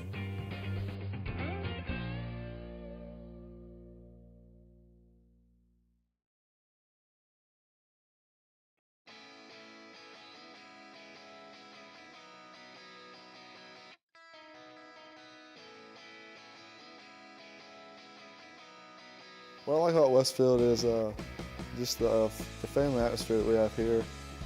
Teachers are just great, the coaches are great. Even though I was not here when I started school, I came in and it was like everyone acted like I had been here the whole time. It's an environment where everyone just accepts you and wants to get to know you like they would have known you, like all of their friends that have been here since the beginning of grade school. I just like the atmosphere that you have here. Everybody, they truly care about you. Everyone in my grade, we're so close together. I think of them as my brothers and sisters almost, because they know me so well and I know them so well.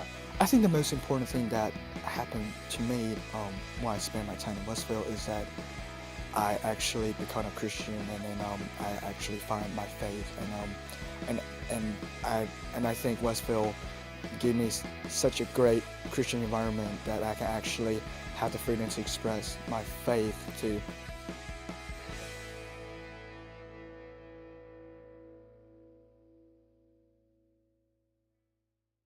What's up, Houston County? My name's Megan. We are in the beautiful town of Perry, Georgia today. We are at Big Indian Creek Waterway, and we're going to talk about a little bit about the trails here and what all you can do in this park.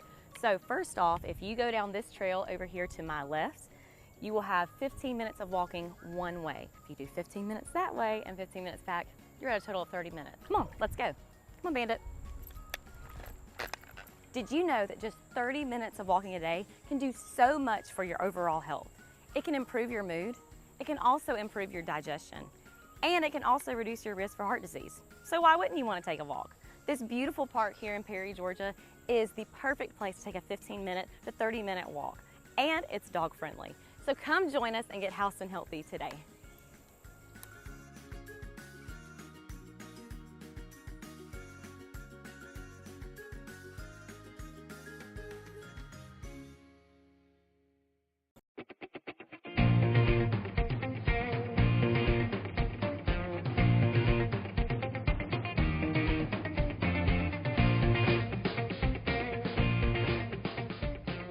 Westfield is a challenging environment. It's a Christian school, it's a Christian environment. And it provides students with great opportunities.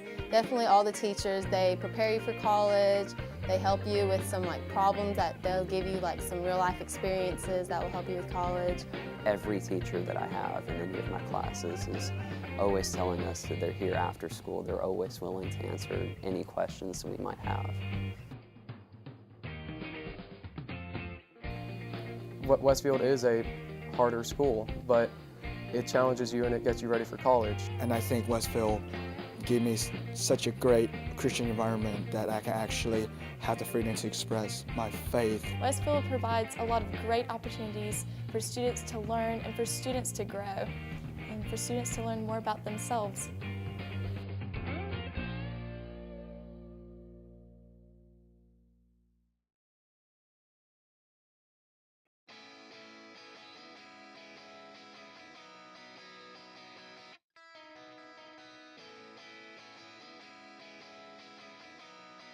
What I like about Westfield is just the family atmosphere that we have here. Teachers are just great, the coaches are great. Even though I was not here when I started school, I came in and it was like everyone acted like I had been here the whole time. It's an environment where everyone just accepts you and wants to get to know you like they would have known you, like all of their friends that have been here since the beginning of grade school. I just like the atmosphere that you have here. Everybody, they truly care about you. Everyone in my grade, we're so close together. I think of them as my brothers and sisters almost, because they know me so well and I know them so well. I think the most important thing that happened to me when I spent my time in Westfield is that I actually become a Christian, and then I actually find my faith, and I think Westfield gave me such a great Christian environment that I can actually have the freedom to express my faith to.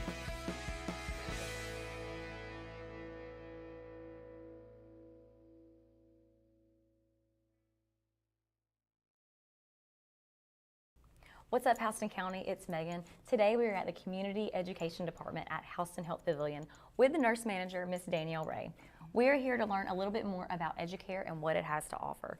So Danielle, tell us a little bit about EduCare and what it means and what you guys do here. So we are the part of the hospital that offers education classes to the community. So everything from chronic disease to childbirth to health maintenance, we're here to help the public. Wow, that's awesome.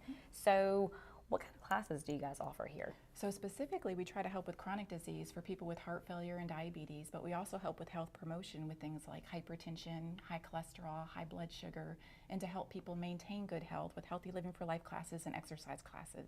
We also offer childbirth classes, which is fun for families starting out and wanting to start on a healthy path. That's awesome. So who are these classes available to? Is this community-wide? Is this specifically for people at Houston Healthcare? Who is that available to? Available to anybody. Most of them are free. You just call and register. The only one that requires a doctor's order is the diabetes comprehensive class, but everything else is open to anybody, anytime. We offer them monthly, and so you can sign up.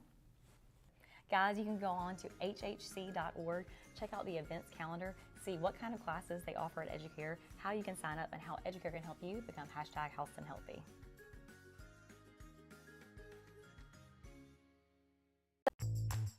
I'm involved in a lot of extracurricular activities. I play football, baseball, basketball, and I run track. I love the contact sport. I love the ability to get my feelings and aggression out throughout the hard day or hard week out at practice. I was a part of the Westfield wrestling team when I was a freshman, and that's also the year when I played soccer. So it was been fun, and I'm going to play soccer again my senior year, and hopefully I will probably be the captain of the soccer team. I enjoy just spending time with my teammates and getting to just rep the green and gold like everyone else has in the past. On Thursdays, we get to go out and with the football team, and we get our chaplain out there, and he does a great job. And I think on a Thursday that's great to do because it's a day before the game, and you get to think about God and just choices in life, and that's kind of what the game of football is like.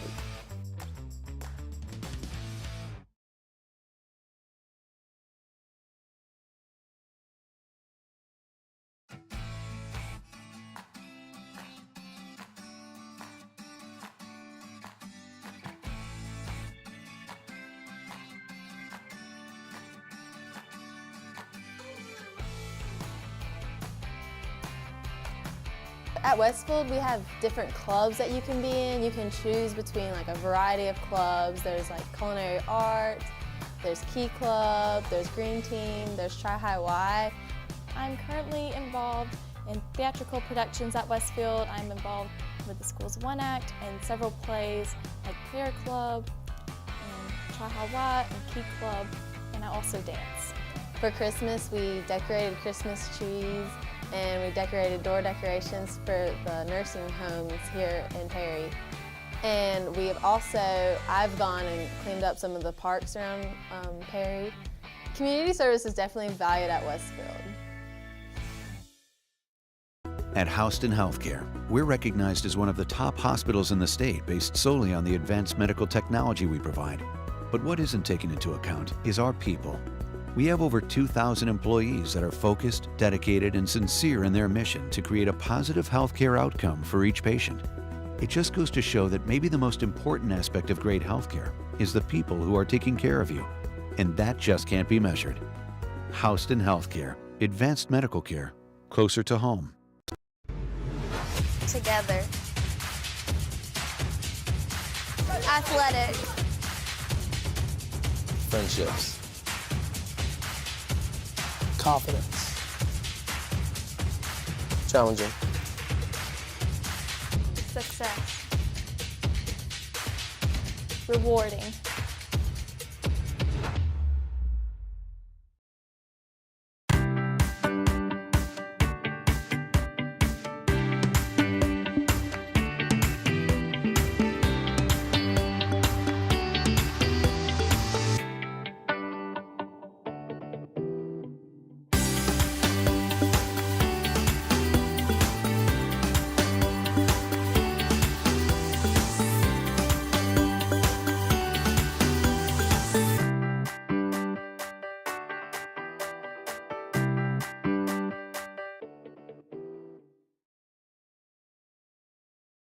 So what exactly is #HoustonHealthy?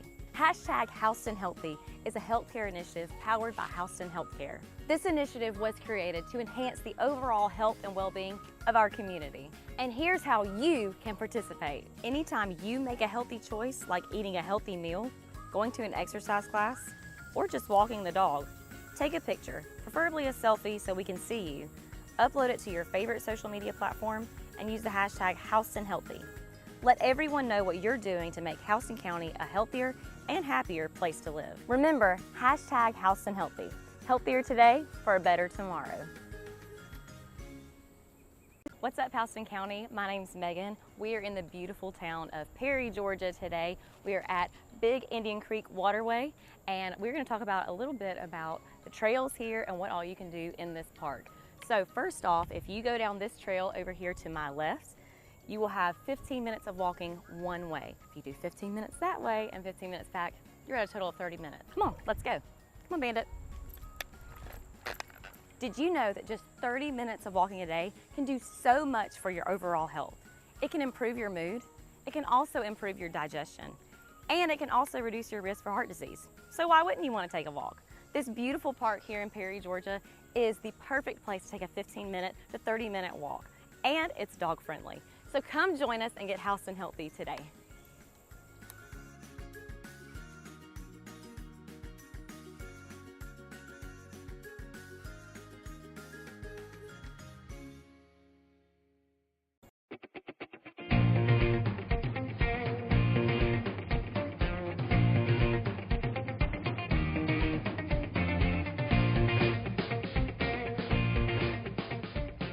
Westfield is a challenging environment. It's a Christian school, it's a Christian environment. And it provides students with great opportunities.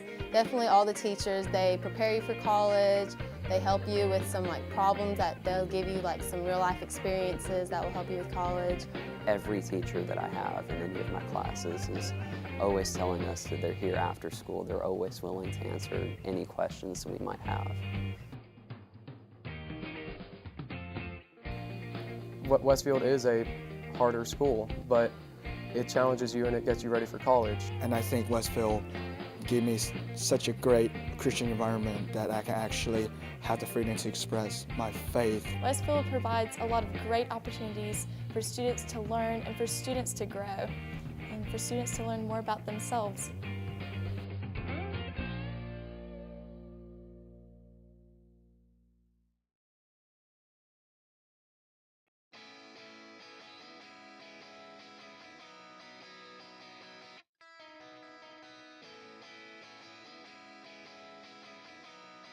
What I like about Westfield is just the family atmosphere that we have here. The teachers are just great, the coaches are great. Even though I was not here when I started school, I came in and it was like everyone acted like I had been here the whole time. It's an environment where everyone just accepts you and wants to get to know you like they would have known you, like all of their friends that have been here since the beginning of grade school. I just like the atmosphere that you have here. Everybody, they truly care about you. Everyone in my grade, we're so close together. I think of them as my brothers and sisters almost, because they know me so well and I know them so well. I think the most important thing that happened to me when I spent my time in Westfield is that I actually become a Christian, and then I actually find my faith, and I think Westfield gave me such a great Christian environment that I can actually have the freedom to express my faith to.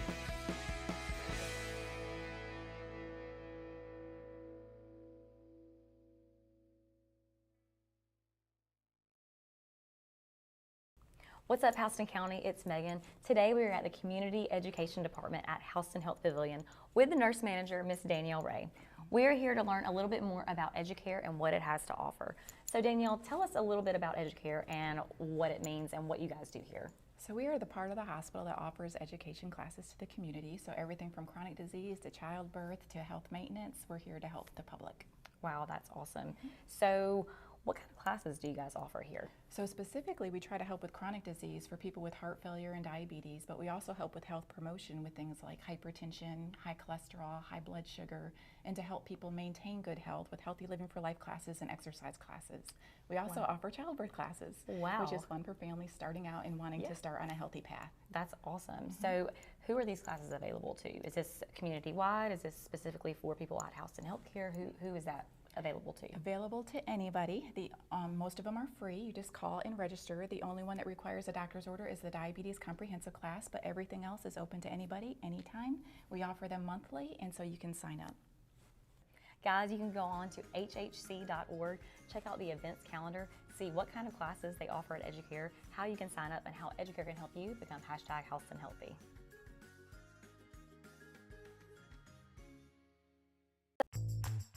I'm involved in a lot of extracurricular activities. I play football, baseball, basketball, and I run track. I love the contact sport. I love the ability to get my feelings and aggression out throughout the hard day or hard week out at practice.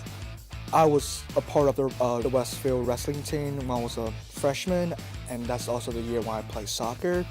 So it was been fun, and I'm going to play soccer again in my senior year, and hopefully I will probably be the captain of the soccer team. I enjoy just spending time with my teammates and getting to just rep the green and gold like everyone else has in the past. On Thursdays, we get to go out and with the football team, and we get our chaplain out there, and he does a great job. And I think on a Thursday that's great to do because it's a day before the game, and you get to think about God and just choices in life, and that's kind of what the game of football is like.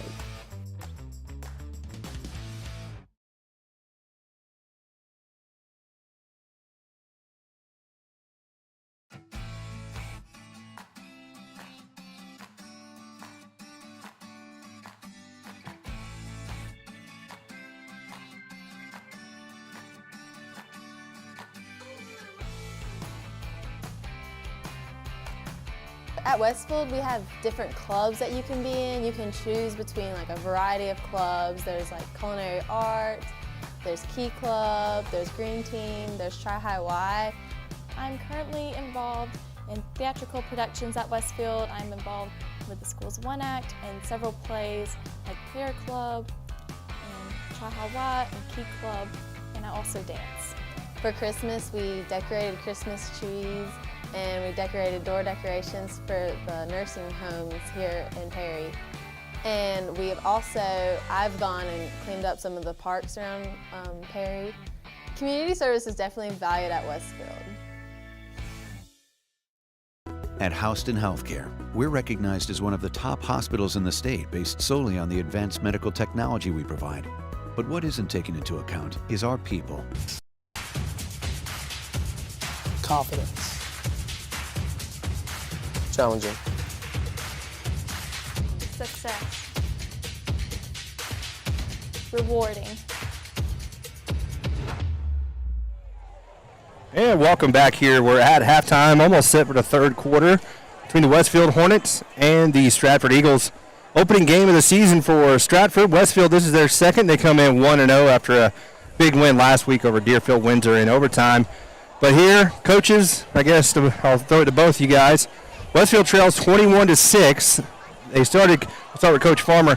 They started getting some momentum there in the second quarter, doing pretty well, moving the football, doing a good job defensively, but one big play and then a touchdown kind of broke their back a little bit. What do they need to do here in the second half? Well, you know, Westfield's getting the ball correct. Yep. To me, you've got to, you know, we always talk about it all the time. You got to just get something to sustain something and flip the field. Yeah, you want to score, but you want to have a good series. You want to have a clean series. I think the first series offensively for Westfield is huge, especially for field position, and then defensively, Westfield has got to defend the pass better. Even though Stratford doesn't throw it a lot, but you're going to get those play-action passes. You know, they kind of rallied a little bit to some of the base wing T plays, but cannot give up chunk pass plays. If you continue to give up deep pass plays, you're never going to get back in the game. Yeah. Yeah, just to continue on that, that's, you know, I think two things. Number one, we need a big play offensively. We need an explosive play. Right, absolutely. I think that's really would kind of get us going here. Right out of the gate would be great. I mean, not necessarily the first play, but on this drive. Secondly, it's one step at a time, right? Come out, let's have a good, sustained offensive drive or explosive play, and let's get in the end zone. All right? Step 2, let's get a stop. Yep. Right? It's just one thing at a time, just like last week. It's no different. We're really in the same spot we were last week. I don't remember the halftime score last week. It may have been only one touchdown, but we're right there.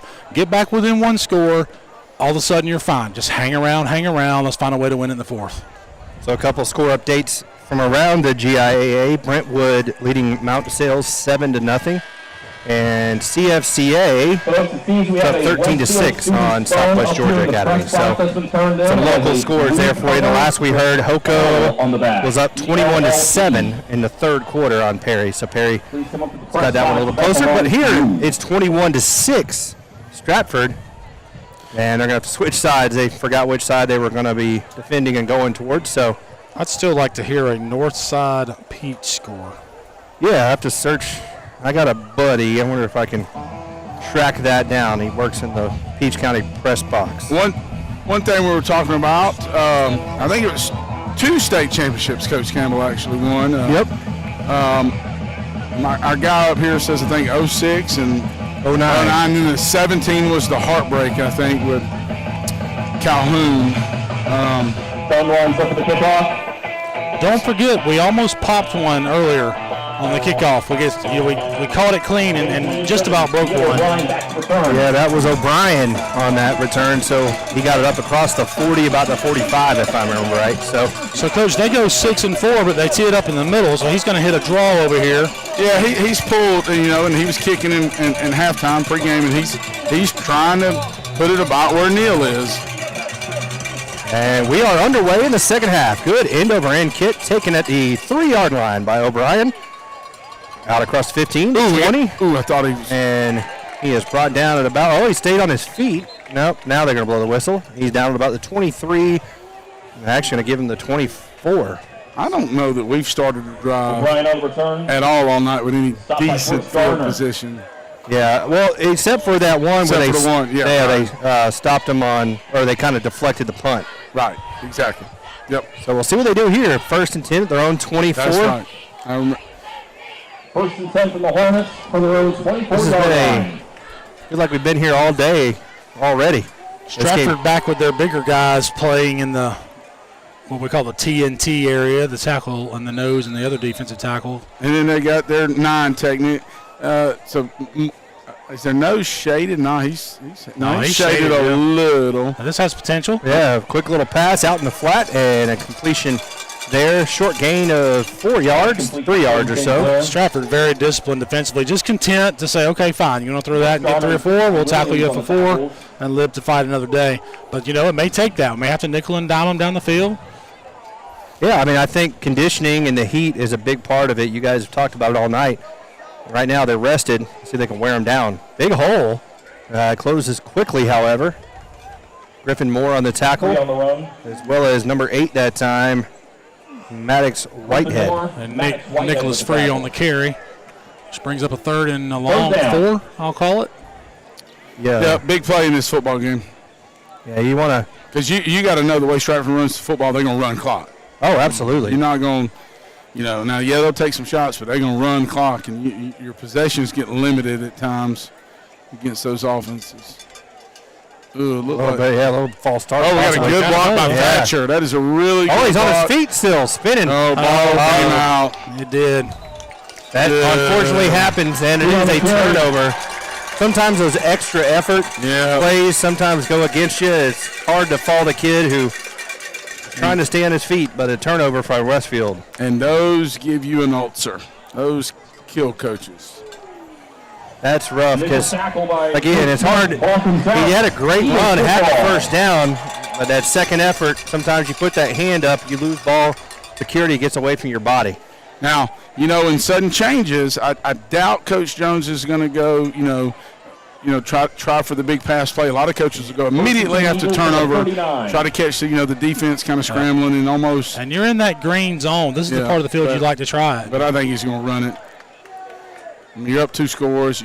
somewhat young QB who's thrown it really well. There's the trade of the tight end. This is where they snuck the man out of the backfield, but now we got a false start, it appears, on the offense. I think the center, they're going to say. I think they're saying maybe the tackle had moved his hand. He had it down and brought it up and put it back down, or either put it down or something is what to do with his hand. Yeah, I think he was pointing at the football, though. It might have been the center, maybe a snap infraction. Okay, could have been. But you have to have your if you're moving, you have to have your hand down. Or if you can't, and that counts as movement. Hand coming up or down on the offensive tackle. So if the tight end tumbling, you can't have two guys moving at the same time. So either way, back up 5. It's 1st and 15 now for the Eagles. And they're gonna. There's the play action. The pass going to go deep. Oh, he got leveled, and it is going to be incomplete. But my goodness, what a ball! That was a beautiful pass, but he paid for it. Wow, did he get decked? Was that Neil O'Brien on the hit or someone else? Let's see. Brett's going to play it here. Just boom. You can see there at the back end. And he did. I mean, still just a pretty ball. It's like you said, Brett, with the lefties. Yeah. The ball just hangs up. A pretty spiral. And it's just that play.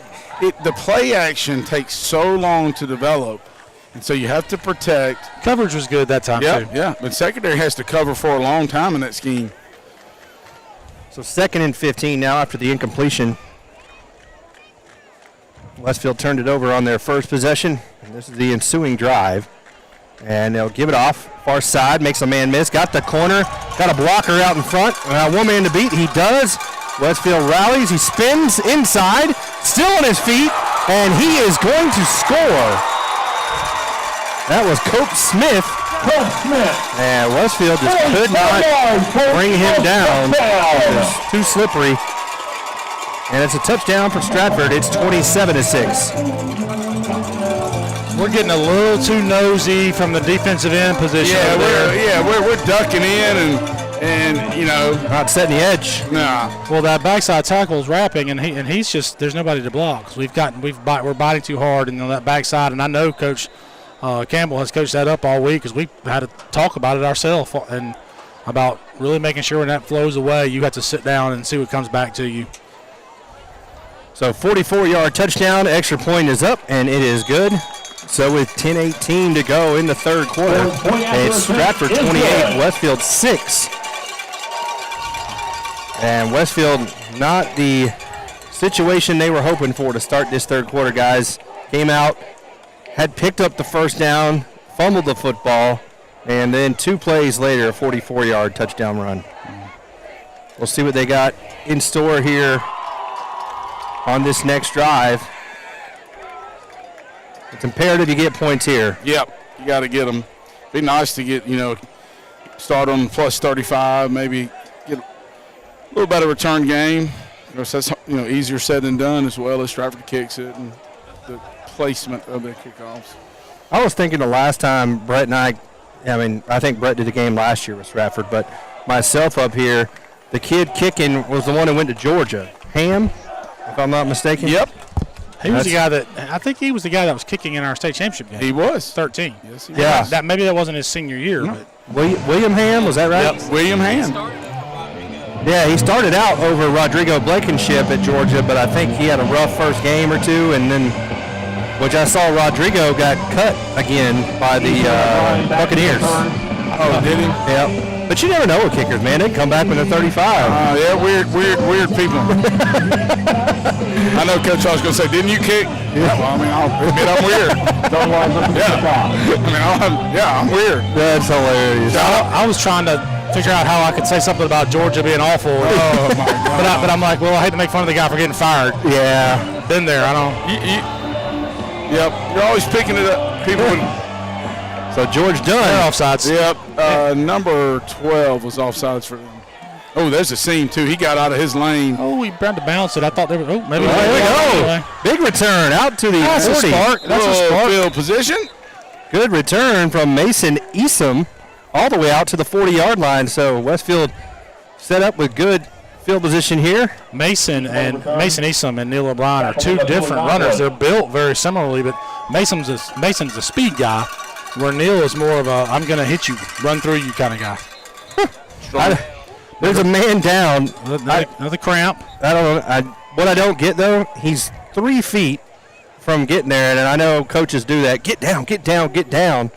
But it always cracks me up. Just for the sake of the game, just move a little bit further, and then we can get the game going. Not so much here. But here.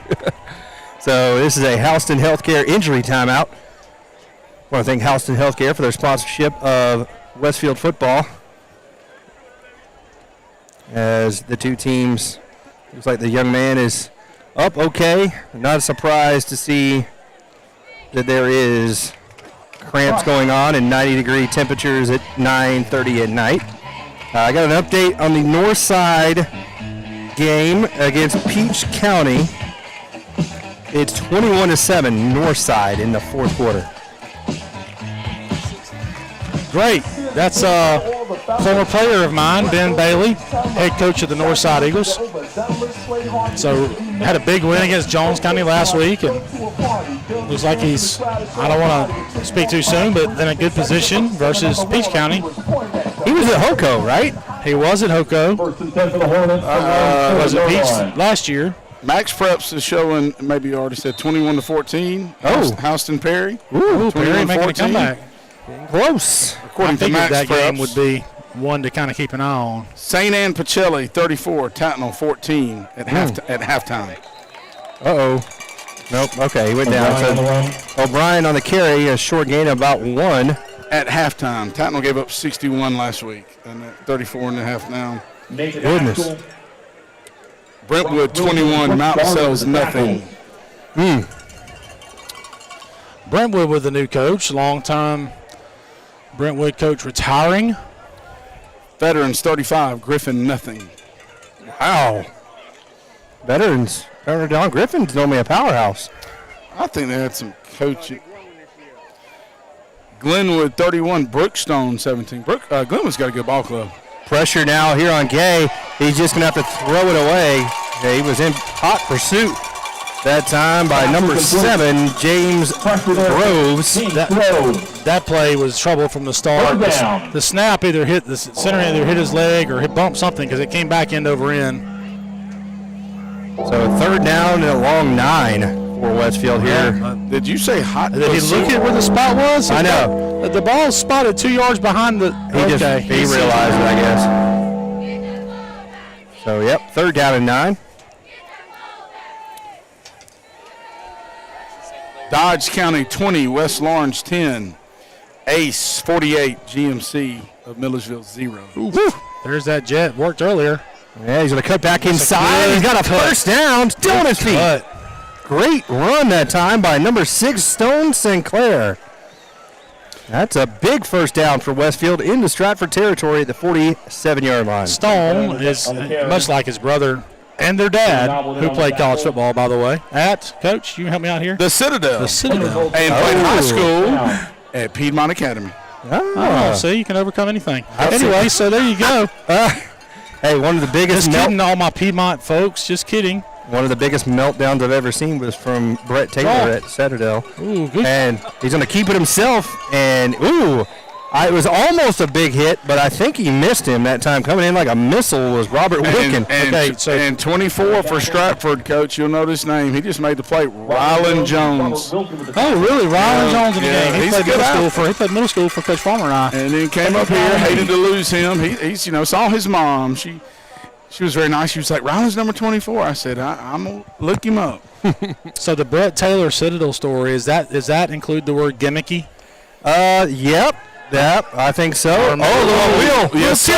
Oh, my goodness. That's another great. That's a great ball pass. Great route, but Stratford's secondary has just. Yeah, that was. And that's not on Mason as a drop. He's raking his arms as the ball. That guy. But he dropped it in there. What a beautiful pass. Yeah, that was a good play all the way around by all parties. And the book on Stratford, Coach Fowler, coming into this, they lost their entire back end. That's right. And everybody was talking about they're going to be young. They're so well coached. They've been running this defense for a long time under Coach Bridges. So, it's like second nature for them, the assignments. I think it was an OLB type that ran with that back or wheel up the sideline. Pressure on the backside. Run. He's going to keep a fumble. And it's picked up by the young man you guys just brought up. Rylan Jones on the recovery. That on the scramble, Got to keep that ball a little closer to your body. You got to, because he stops. Yeah. He's holding it a little bit out away from his body, and that's the second turnover. Turnovers to kill you, won't they? Ooh. How great is Ryland in now, Coach? Is he supposed to be? I think he is we played against him last year. He's a freshman. The roster's right here. He's a freshman. Coach we played him in the middle school game down there. Remember the hottest middle school game ever, where my man Court Pearson, I worried about him. Who won that game, Coach? Coach, them little buzzy Hornets. I was wondering. Little buzzy Hornets going everywhere. Okay, there's more to that story. I'm gonna leave it alone. I gotcha. I'm gonna leave it alone. A certain player may have switched sides in the off season, and we still won anyway. But I'll leave it alone. So it's first down after the turnover here for Stratford, and they'll give it off on the quick dive up the middle. Westfield's D all over that. He does pick up a gain of about 3 yards. We got Michael Easom in there getting up. We got Brock Johnson, Neil O'Brien.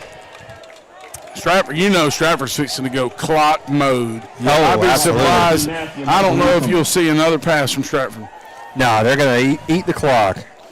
I don't know now. I'm not going to say they won't throw it again, but you're right. It'll be high percentage. Yeah. Or deep downfield, that little play action stuff they've been throwing. It's not going to be, any. Really, all they throw is Wagnall and. I felt like for sure we'd see Rob Fitzpatrick on the sideline somewhere, but I don't see him. I was looking for the towel. He must be. Handoff here near side. And see, we ducked in again. Yep. Russ has got he kind of ducks in and tries to play off of that block, and he's got to kind of gives himself up. That was a good run, kind of dodging and weaving that time by Jayshawn Williams, the 6-foot freshman. He's got a bright future. Not a thick young man, but he is a quick and elusive one, and that's a big run. 1st and 10 at the Westfield 26. So a lot of young guys playing for Stratford. I mean, kind of mirroring our team as well. I mean, you just look out there right now. We have 2 freshman corners on the field. We have a freshman D tackle. We have a sophomore linebacker. It's a young man's game.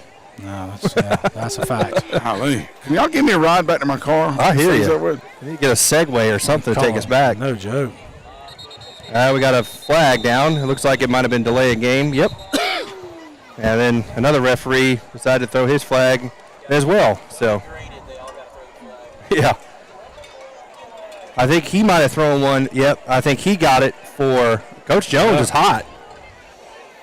Yeah, I think there's and Chance doesn't normally get hot. And then he said the magic word. Real hot.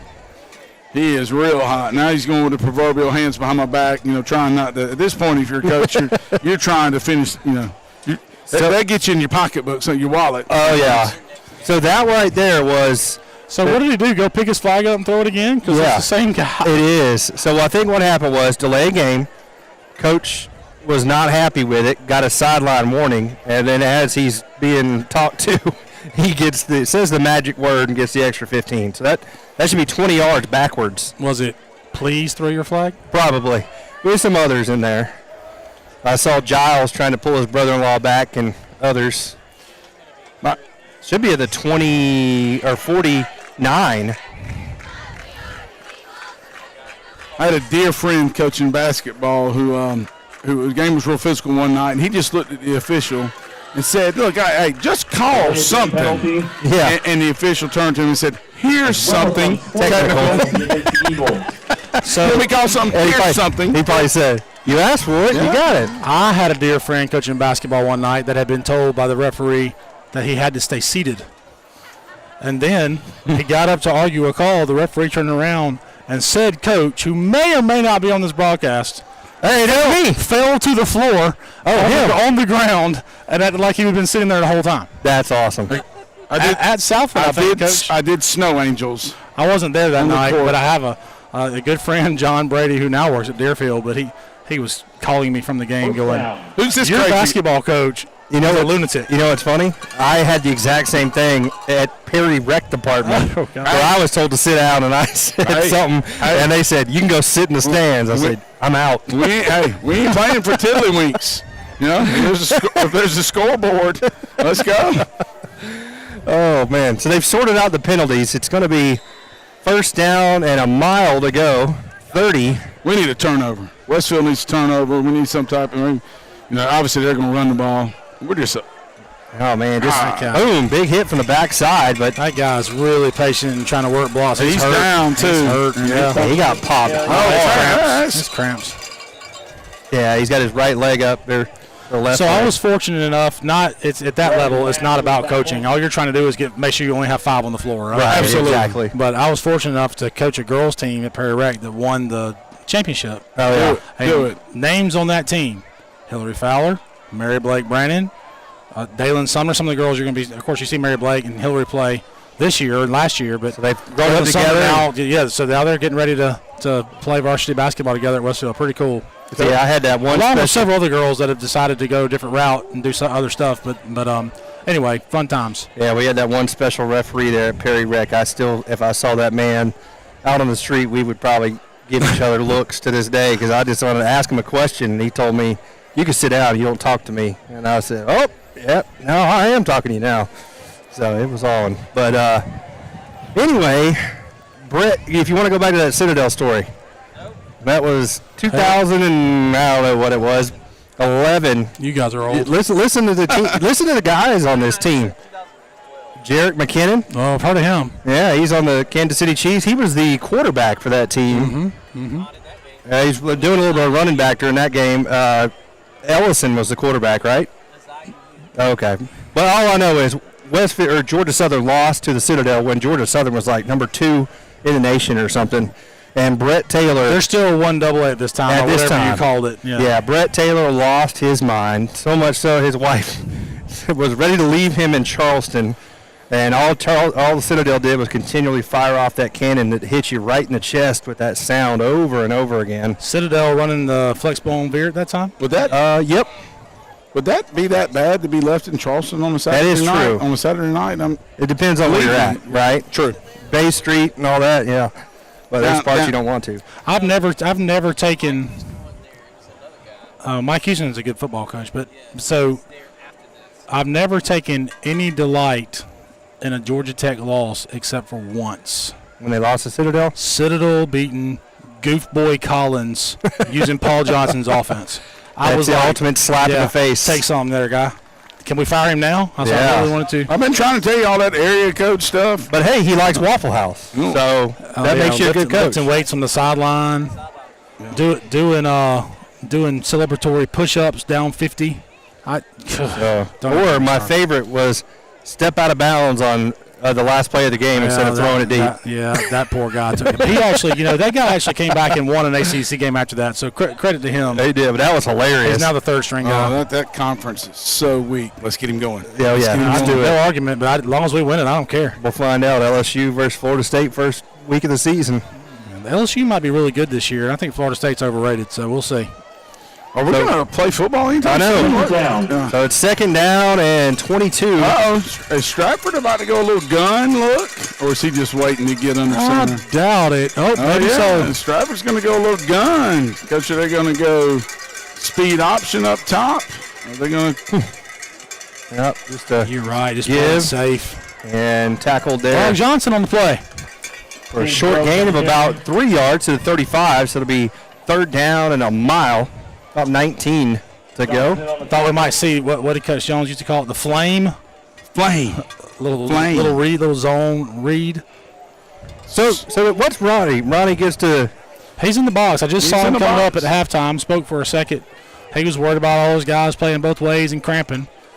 So Brett Kenny. Sorry, not Brett Kenny. That's he's all right. Probably the guy that's on the headset with his son saying they're in this and that, gotcha. Whatever techniques and sending him pictures. I think Coach Chance Jones used to carry an iPad with him on the sideline. He had last year in the state championship game. He had a strap, like almost like a satchel. A satchel. You're right with the iPad strap there, and he's got something in his hand now. I don't know what it is. You know what? It's not a purse. It's a satchel. Oh, that's well, we really can't say. We can't say. Yeah, but it's 4th down and 16 after his short. Zach Galifianakis. After his short, who let the dogs out? 4th down and 16 to go, 6:04. We need something exciting so we can get us back focused. Yeah, sorry, guys. We had that 25 We need a yard scoop and score here, maybe? A little pick six. We just need a turnover. Let's get something, a little excitement going here. I mean, they can't, you know. I mean, what the Tigers dream Well, of it's here, 4th down. 4th and I mean, 16. You get a stop, you got a turnover. We're the 3 best friends. Eddie. They're gonna. Yeah, they're trying to just get us. That's the Georgia Tech Paul Johnson there, right, Coach Fowler? So Stebbin Horn, their kicker, has I guess he's their kicker. I know he's a kicker last year, and I saw him. That's it. I know what you're about to say because He's got a 48-yarder right there now. He's got a big leg now. He hit a 40-something yarder, or maybe to walk off. Against Brookstone last year, right? Brookstone, at Brookstone. We got a Stebbin Horn on the roster. Yep, number 4. He's got a big leg. There he is right there. Yeah, see, he's not here. Yeah, they're not calling him over though. So does Stratford go something safe? You know, straight out of the Chance Jones playbook, Coach. He has been known to fullback trap you on 4th and long. Oh, they did it if earlier. you're running upfield. They did it earlier on 3rd and long. And it's almost like a draw. You know, you draw principles. You get him running upfield, and he'll be content just to take his chance and not be silly. They're punting, trying to put us deep. Yep. That's probably a smart play up, 3 scores. Yeah, I just want to make it as long and difficult as possible. Now, I'm shocked that he doesn't take the delay and back it up. But maybe he feels that he can put you know, because you get more room if you're wanting to punt.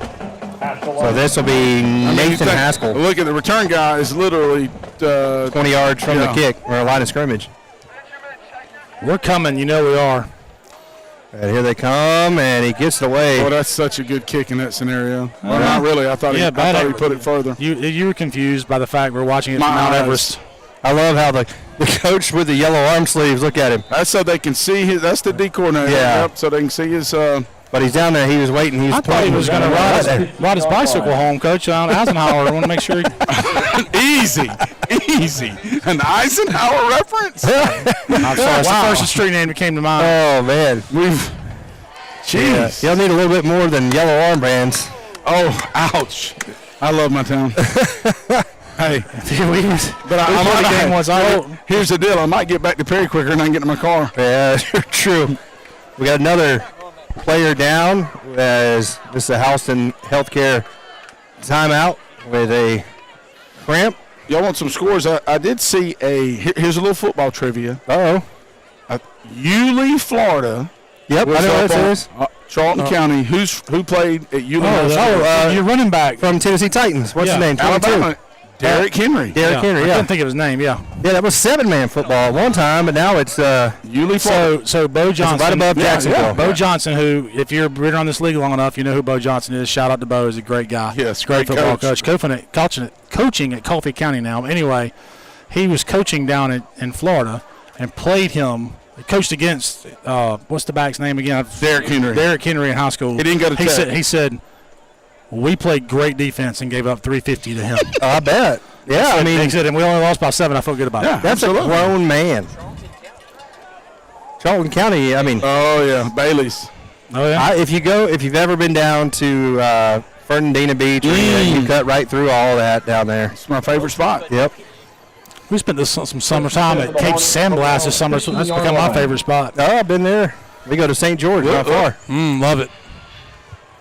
So we go a little tail motion. We're coming. We got to get rid of the ball. We got to play. And there's a screen. Make the guy miss. Make one guy miss. Got a block out here. Big play here for Westfield, and he's going to cut and go out of bounds. Throw the flag. That was a great job by Wynn. Another late hit on their sideline that didn't get called, but yeah, that's a great block and just. You like Trey in the open field. He can really run. Unfortunately, he didn't get a chance to really kind of go top speed right there. And he doesn't have a ton of experience at the varsity level toting the football. Coach, that's a tight end screen. He's coming from an LI tight end. Right, but I'm saying, remember he was in middle school, he played a little running back. Yeah. He kind of had that gimpy foot. He got hurt. He got hurt. Got chased down. Didn't he get chased down? He got tackled right on the goal line after a long run and hurt his foot. And that experience, running with the football kind of decreased. And go up the middle on this run. I tell you what, number 7 there for them, James Groves, kind of reminds me of, remember how Troy Polamalu would be able to time it perfectly? That's what he's doing. He's just coming, man, and he's already at a full sprint by the time. If they just hard count him one time, they'll get him on the offside. So So Stratford's corner number 1 is over there stretching his calves constantly. So take him deep. Maybe take a shot at him. At some point, we're going to have to Thatcher take the Reddick deep playing shot. a little offense tonight. Jumping over there on the H-back. That was never going to work. That was a missed block, unfortunately. O'Brien. Yeah, they're trying to cut him off a little bit. Brett made a good point. They brought Eastham in tight. Try to cut off on that safety coming in like full blast. Yep. Dean Massey coming in, so I think it's going to be our ace personnel. Well, you know it's 4-down territory from here on out, so it doesn't really matter. It's 3rd down and 6, maybe 5. So we're going 2 tight ends with 1 back, which people call ace. This is ace twins. And a little jet. Just don't. Look at them flowing down the line. Griffin Moore, 68. James Groves, man, he's been all over the place tonight. And number 3 for them. Yeah, he's also, that's Brooks Garner. They're actually going to come out to punt? I'm kind of surprised, to be honest. Well, I mean, it's you got to. Unless they got a fake up their sleeve. You give them the ball if you don't get it right here, if you go. I mean, on their side, I don't. Nah, still a lot of game left, too. These quarters are going by pretty slow. Yeah, this game has crawled in this second half. Well, the injuries. Good kick. Turnover. Oh, man. Spiral punt. Oh, there it is. Westfield got it. Got a point. Let's go. Come on. I think they might have got back on it. I think they got back on it. Gosh, we had an opportunity right there. How did he get it? I think he just wrestled it away, man. It was, man, unfortunate. Yep, that was a big opportunity there for Westfield to muff punt, but they fall on the football. Knobler holds on to it. No, he didn't. That's right. Yeah, no, he didn't. Yeah. Well, it's exciting though, and it's going to seem a little silly to be excited about something so small, but man, you got a freshman guy that's kicking like that. That was a beautiful. That's a weapon. I mean, you're talking about 3 more years after this of him being a weapon for you. The Eagles from the 34-yard line. If you're Westfield now, you're hoping for a turnover of some sort. You got 2:56 to go here in this third quarter. You trail by 22 points. You think they trust this freshman down here, Coach? They got hoots down here on the island, don't they? Yep. And they'll give it off. Play. Good. Reddick. They got to start tackling the first time. Sammy flowing. I tell you, man, proud of Sammy. Groves on the carry. But Neil O'Brien shows up at the ball every play. Football player. Every play. And Thatcher Reddick did a good job. Yep. He didn't make the tackle, but he forced that delay, having to push him further out. Lost a couple, 2nd and 12. Woo-wee. Tell you what. Yes, plantar fasciitis and standing up for 4 hours is not a good combo. I know. I had it in both feet about 14 years ago, and cortisone shots took care of it. Yeah, I've had I need to get some more. I got it in both as well. 2nd and 12. And quick give up the middle. Good job by the Westfield D. Little fullback trap. That was 52 on the tackle. The Central Fellowship Southwest Georgia game is now 20-18 in the fourth. Ooh, exciting. Central Fellowship. Man. Stratford scrimmaged that Central Fellowship team in the preseason at the John Hancock Kickoff Classic. The Bob Peck Memorial Classic. Coach Peck. 3rd down and 10. Hey, according to Max Preps, 21-21, Houston and Perry. Oh, my. But now Max Preps. They're going to keep it. Fitzpatrick's going to throw, and it's going to be caught. But he fumbles. Now they're going to say incomplete. Oh, my gosh. That's a 3rd bad break we've got. None of those. And then this is like Keystone Cops. That looked good. Brett's going to show you here. Brett said he did not have it on the replay. Incomplete. They are lucky. Well, Coach Campbell's not arguing it much, so he must have seen it too. Either way, clock stops. That's the great thing about the incomplete pass. Good play by Connor, throwing across his body right there. And he threw that with some touch.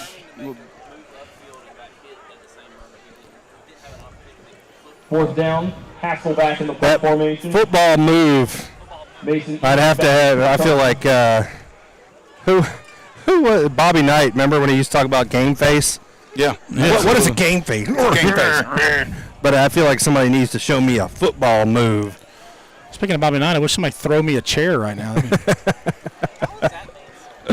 But I don't think we share chairs. Interesting punt set here. The little low snap. I didn't come after this rugby. Oh my! That is a booming rugby kick. action. Yeah, get away from it. So that's punted from the 34. Oh man, look at this pancake working.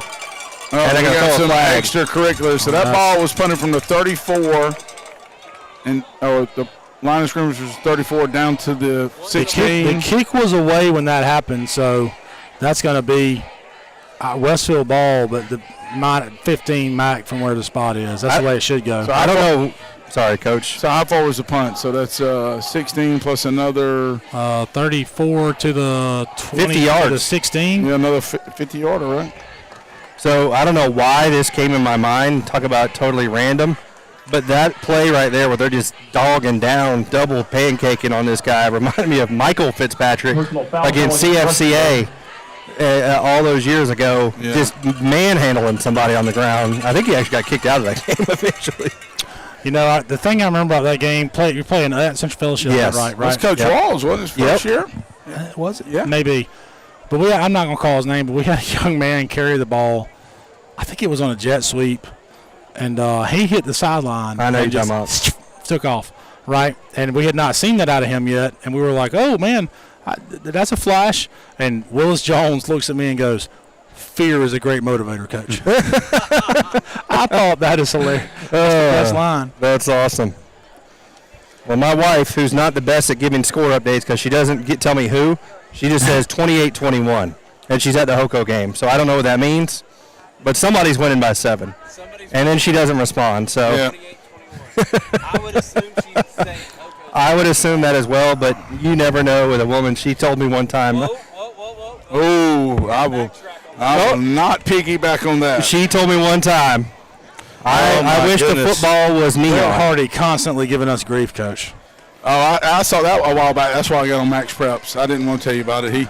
He dogged our lack of. He kills us. They're going to have him re-kick this football. I'm taking notes, Coach Hardy, when basketball season comes. So they're going to have to re-kick it now, which I guess if you're Coach Campbell, that's after a 50-yard kick, you're like, hey, I'll do that. That's a win. Yeah. I think I saw Marion County 33, Southland 19 was in the fourth, I think. Oh, wait. Oh, they said that the personal foul gave them a first down? Personal foul call against Westfield, resulting in an Eagles Coach Campbell has got a legit beef here, in my opinion. The ball was away easily when that flag was thrown. That's a misapplication of the rules there by the officials. That should be Westfield football 15 yards back. And really not even that, really half the distance. It should be. Right, that's true. I mean, probably on the 8-yard line.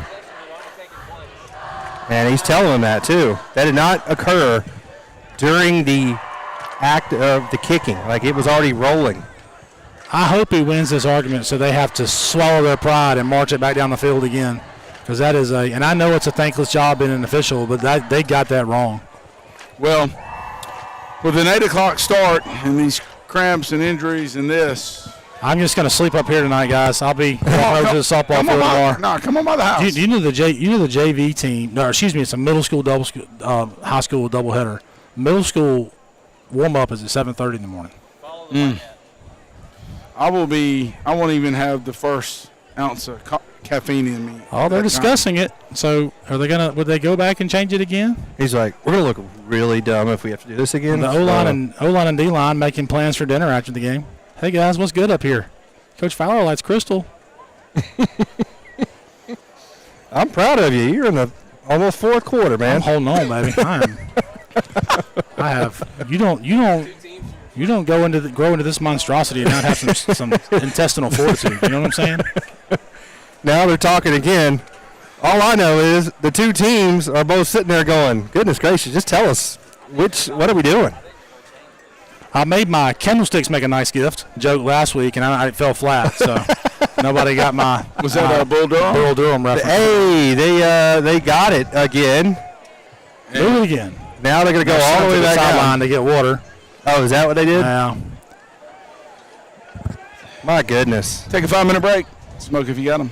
Yeah, why don't we take a quick break, Brett? Come back and we'll figure this out in just a second. We don't know what's going on, but it's 28-6 here on the Middle Georgia Sports Network. My name's Megan. We are in the beautiful town of Perry, Georgia today. We are at Big Indian Creek Waterway, and we're going to talk about a little bit about the trails here and what all you can do in this park. So first off, if you go down this trail over here to my left, you will have 15 minutes of walking one way. If you do 15 minutes that way and 15 minutes back, you're at a total of 30 minutes. Come on, let's go. Come on, Bandit. Did you know that just 30 minutes of walking a day can do so much for your overall health? It can improve your mood, it can also improve your digestion, and it can also reduce your risk for heart disease. So why wouldn't you want to take a walk? This beautiful park here in Perry, Georgia is the perfect place to take a 15-minute to 30-minute walk, and it's dog friendly. So come join us and get house and healthy today.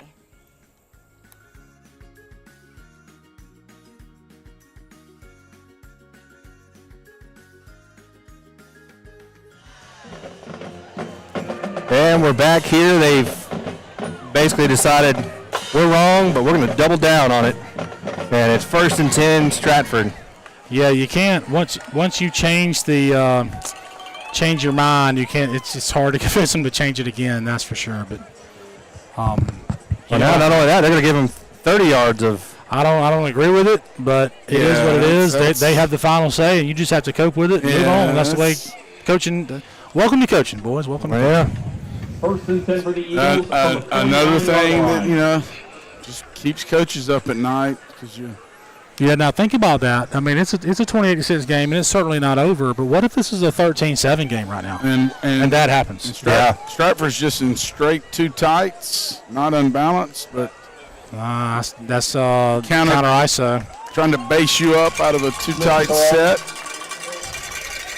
You love that, don't you, Coach? When you're calling plays in the wing tee. That counter ISO, we probably didn't run it enough a couple of years ago when I was calling the plays, but it's a beautiful counter play. You can lead. The play side wingback leads up in there, but it shows action away. And then you just run off the trap. You have to be able to run the trap consistently to make it work. 2nd down and 2. So the gain of 8 brings up 2nd and 2.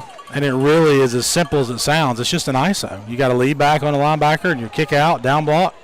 And you got to have a really good play side offensive tackle. And I know ISO speaks to your heart as an old I guy. Mm-hmm. Fullback trap. Right up the gut, 1st down, and that's probably going to be the last play, and it will be of the 3rd quarter. Good enough for an Eagles 1st down. Yeah. Yep, that'll do it. So after 3 quarters of play, Stratford extends their lead. They lead 28-6. As we head to the 4th, you're watching Hornet football on the Middle Georgia Sports Network. My name's Megan. We are in the beautiful town of Perry, Georgia today. We are at Big Indian Creek Waterway, and we're going to talk about a little bit about the trails here and what all you can do in this park. So first off, if you go down this trail over here to my left, you will have 15 minutes of walking one way. If you do 15 minutes that way and 15 minutes back, you're at a total of 30 minutes. Come on, let's go. Come on, Bandit. Did you know that just 30 minutes of walking a day can do so much for your overall health? It can improve your mood, it can also improve your digestion, and it can also reduce your risk for heart disease. So why wouldn't you want to take a walk? This beautiful park here in Perry, Georgia is the perfect place to take a 15-minute to 30-minute walk, and it's dog friendly. So come join us and get house and healthy today.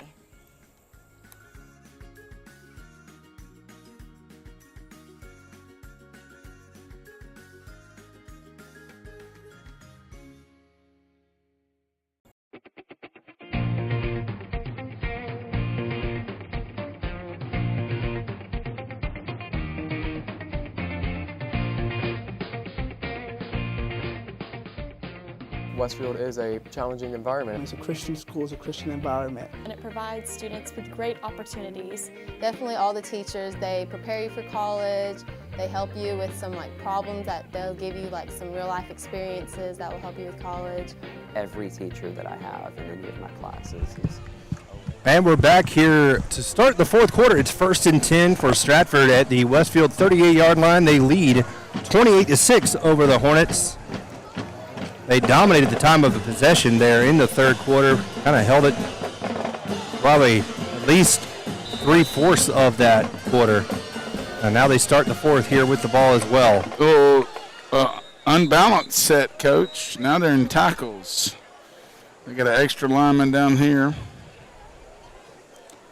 We've adjusted to it. We're lined up to it. I mean, correctly, it looks like.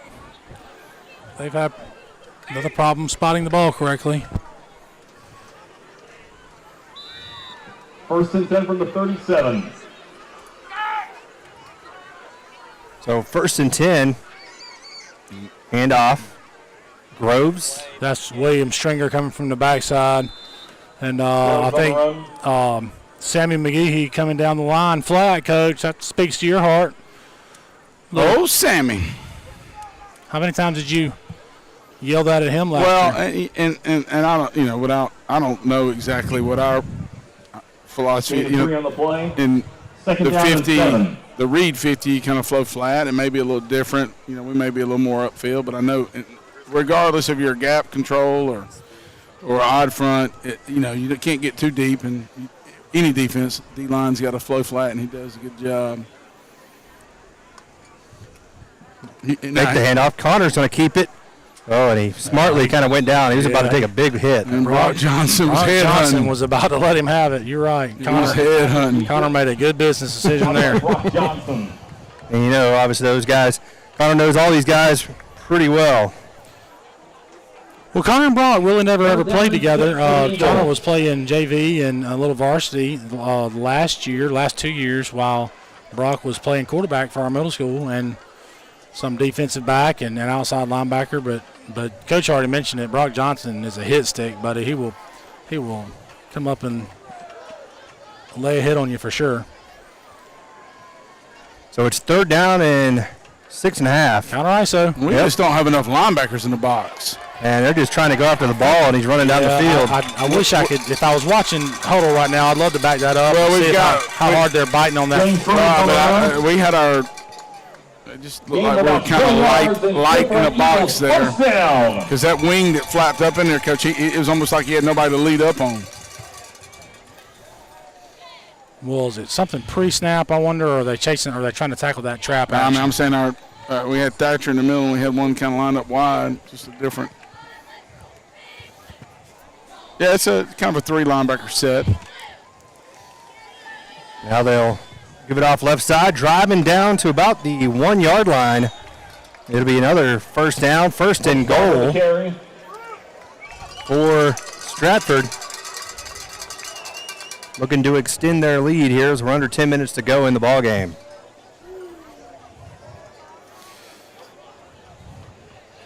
First and goal. So 1st and goal at the 1. Fitzpatrick right up the gut, but we got a flag. Going to be a false start on the offense, so that's going to push them back 5 yards. Stratford has been sloppy at times. So, well, you'd expect it in their first game. Yeah. Right? It's easy to forget that. And, I mean. And then wing T teams, that the motion, the 2-step motion, and, That's like they used to say, they'll get that timing and all down. They used to say that about the option over at Georgia Southern. You Georgia Southern guys, remember that old saying? Oh, yeah. When the leaves start turning, the option starts churning? Is that right? That's true. It's like poetry in motion, man. You got to get it all linked up, and then boom. They go fullback trap. Yeah, he's just driving. In the end zone, touchdown, Stratford. 9:18 left here in this fourth. It's 34-6 Eagles. Forget the leaves turning. I just want like a little tiny breeze. I know, right? There's a fan over here, Ken. Yeah, that'd be nice to use it. I guess I'm not in the. No, that's okay, guys. You keep it up. You're doing all the hard work. Is this my Fabio moment? I wish you guys could see this on TV. Is my hair flowing in the wind? It's the front of a like one of those romance novels right here. Take it back, Brett. You're doing all the hard work, man. Plus, you bought me a drink at halftime, so I feel like that is true. That Powerade is worth me. Powerade. It was a Powerade. Stop! Don't be so judgmental. I don't drink. Well, alcohol. I'm just saying. I made the comment earlier. It was a Spaceballs reference when I said I'll take a 5-minute break. And Jeff Diem's texting me like, "Did you just say smoke if you got them?" I was like, "Space." Hey, man. It's a movie. We've gone plaid. Nope. Yeah. Nobody's smoking. Nobody's drinking. It might have been one of the 35-minute breaks we've had in the second half. It's been a long night, folks. It's 35-6, though. The extra point up and good. Stratford leading Westfield here with 9:18 to go in the fourth quarter. Tomorrow will be, as I said earlier, about 2 miles or so down the road. FPD taking on, was it Park Lane? Is that correct? I looked on Max Preps. Of course, my ADD, I might have looked at some other team. I think I saw Park Lane may have played a game like August 10th, an early game. Really? That's really early. Wow. They take like 3 weeks off and then play again? I thought I heard a young man down at the snack bar earlier who might have been from JMA. Are they traveling to Columbus to play a team from Mississippi? Yes, they're playing a team from Mississippi in Columbus. It was supposed to kick off at 3. Oh, my. And they moved it back. Yep. And there's one other matchup, and I don't remember who it was. I think there's a third GIA team. Yeah. Park Lane played Madison, I guess, out of Mississippi. Just two. Okay, just two. Just kidding. On August the 10th. Oh, my. And got beat 48-25. So 0-1. They will go against the day school. The day school. We don't call them that. We call them the day school sometimes here in Mactown. Mactown.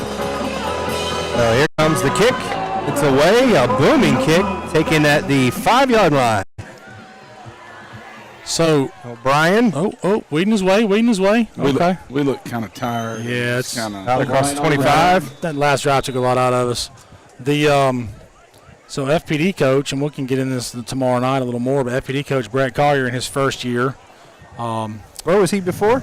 He has been there for a while as kind of the head coach in waiting, but he's been at Eagles Landing. He was at FPD earlier, went to Eagles Landing Christian. He was the coordinator at Elka. And when they were really good, yeah. Yeah, they've been dominant up there. Well, they are toting one tonight according to Max Prep. So, but he's not.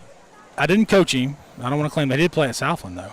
But as a 20-year-old, I taught him in Bible school, like in Sunday school. Hey, yeah, there you go. 5-year-old. And in spite of that, and overcame that. He still is successful. He's going on to mentor young men. Yeah, that's crazy.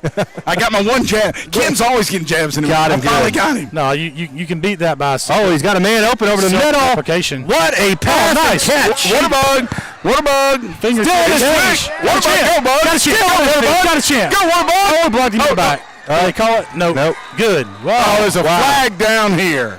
Late hit. Maybe a late hit. Yeah. Quarterback might be hurt, man. It's late hit. It's a cramp. Yeah, he's got a cramp. He's cramping. I'm hoping it's a late hit. Holding. Oh, my gosh. Holding. And wow, that wipes out probably. I mean, that's the best play of the night by far. Yeah, that's the explosion play you were hoping coming out of the half. You could get. He throws a pretty ball. He does, and that was a fingertip catch. So a lot of credit there to Jackson St. Clair on the catch, and as Coach calls him, the Waterbug, just really kind of making men miss.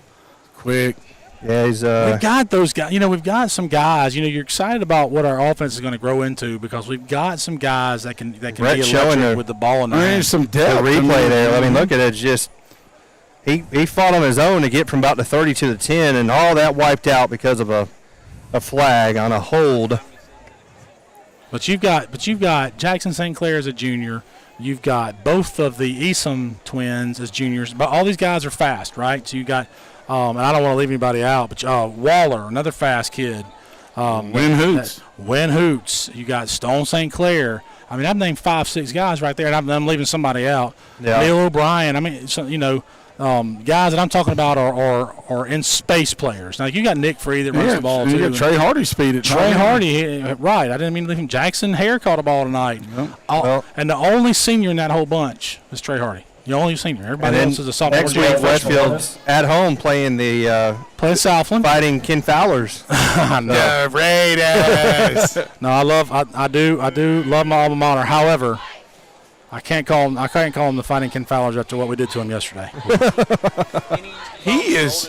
I used to mess them up so bad I could not get Raiders. I would call them the Bucks. I was like, hey, it's close enough. Yeah. So Pillaging, plundering. Ben Hubbard in the game. Number 12. Apparently Perry's up 35-34 on Hoko. Wow. Brought down by Ryland Jones. Is it over? 2 minutes. Wow, how about that, man? Come back from 21-0. What a win from Perry if they pull that out. That game always comes down to the end. I think 2 years in a row it has.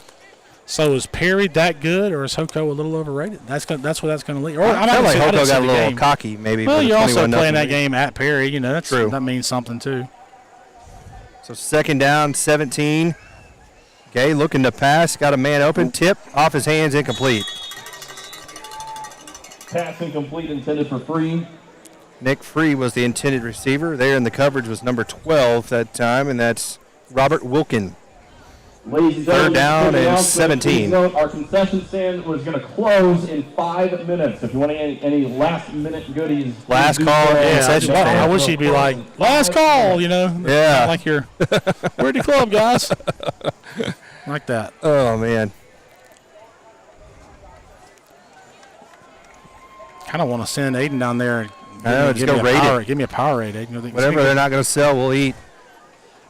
Okay, looking to throw. He's going to have to keep it, and he's going to be brought down after a short gain. It'll bring up 4th down and about 14 to go. That's a good decision to keep it and pull it and run there. Get on the tackle. But Brings up 4th down. 35-6, I'd like to see him try to throw something down the field, see if somebody can make something happen. But yeah, I mean, if it's you're coaching for the long haul here, and that's the right read to pull that. And now the decision that Coach Chance Jones has to make is, does he go backups? Probably will.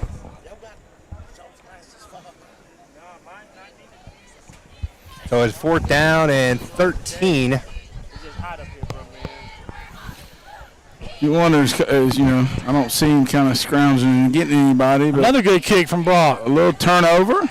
So that ball was kicked from the 25, 24. So that's 26, 34. 16, 42 yards. Yeah. You take that, right? Freshman punter net. Yeah. 32. That's pretty good. That's 3 kicks that have worked out really well for him.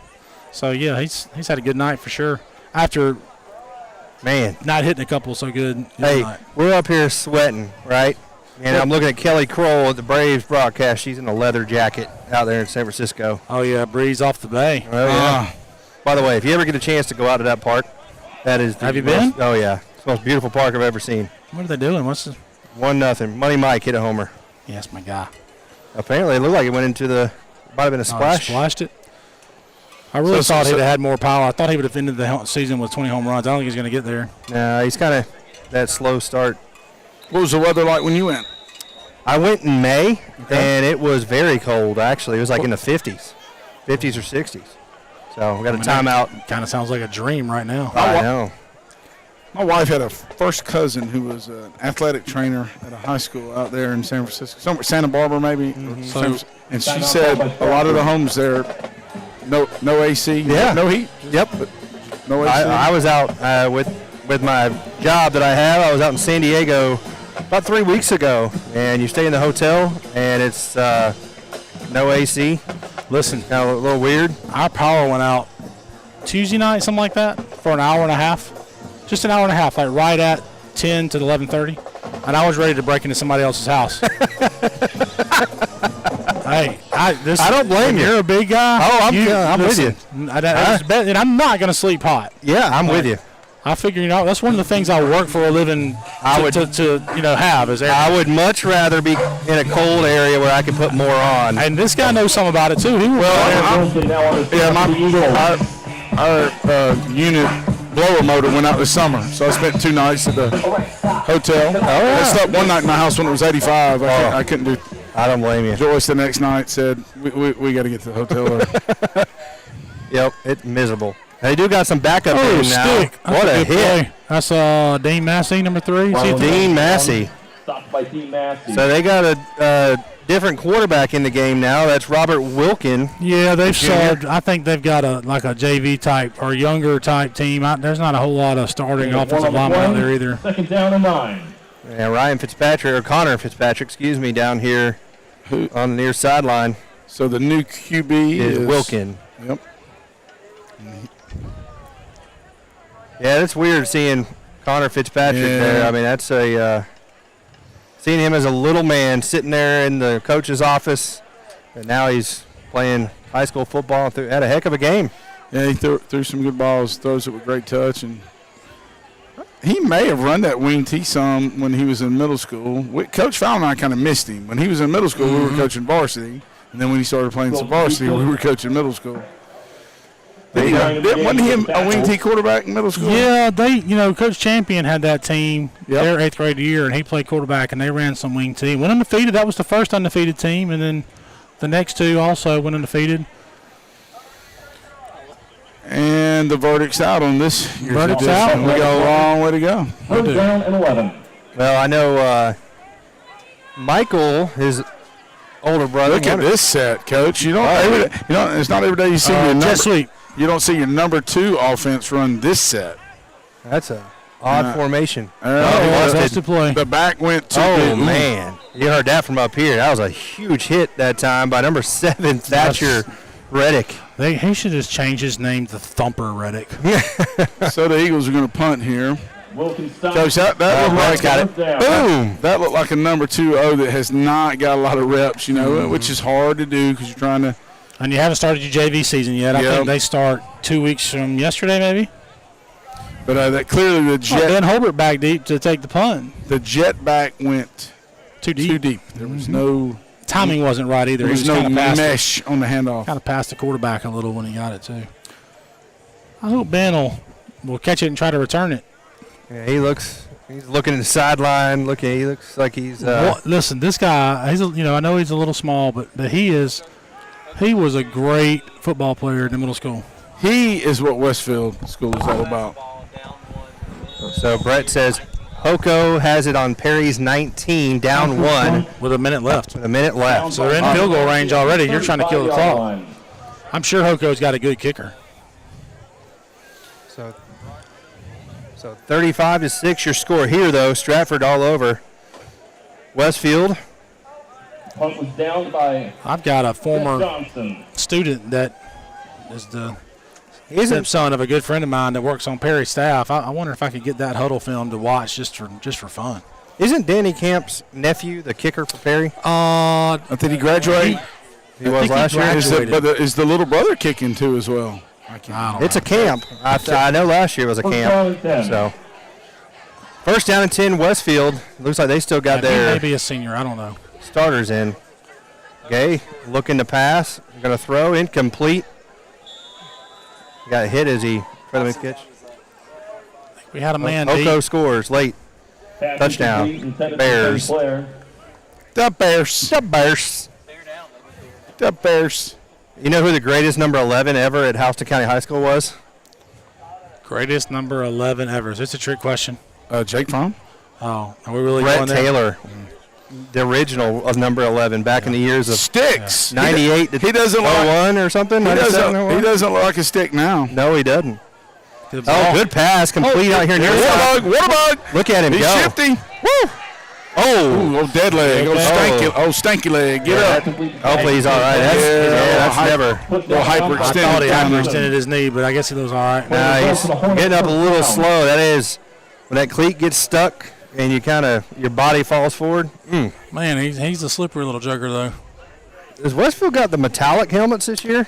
It's the stripe that's kind of that metallic and the logo. stripe. Okay. It's a matte finish. Well, you're like, Red, why are you talking about the finish? But it's actually matte, not matte, but it's just. There you go. Look at that. Basic green. Little move, and yeah. But the stripe and the logo are metallic.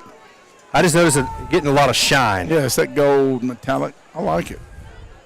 Look at our pants. Got a little false start. They didn't throw the flag. Handoff goes. That's Mason. He's fast. Mason Eastham. Yep. Got speed. Big run around the end. Cuts inside. Still on his feet down inside the 5. Good run. Mason Eastham by Mason Eastham. That's a 37-yard run down into 3.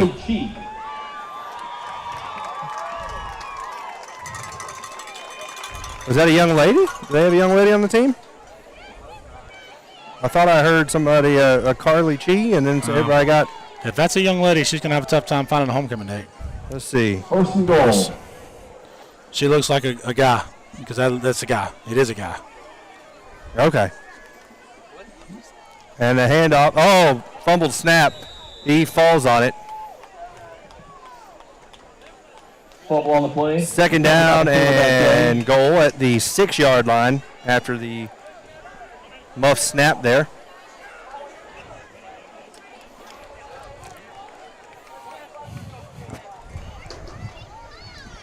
Stratford going with some personnel changes, trying to get guys in the game.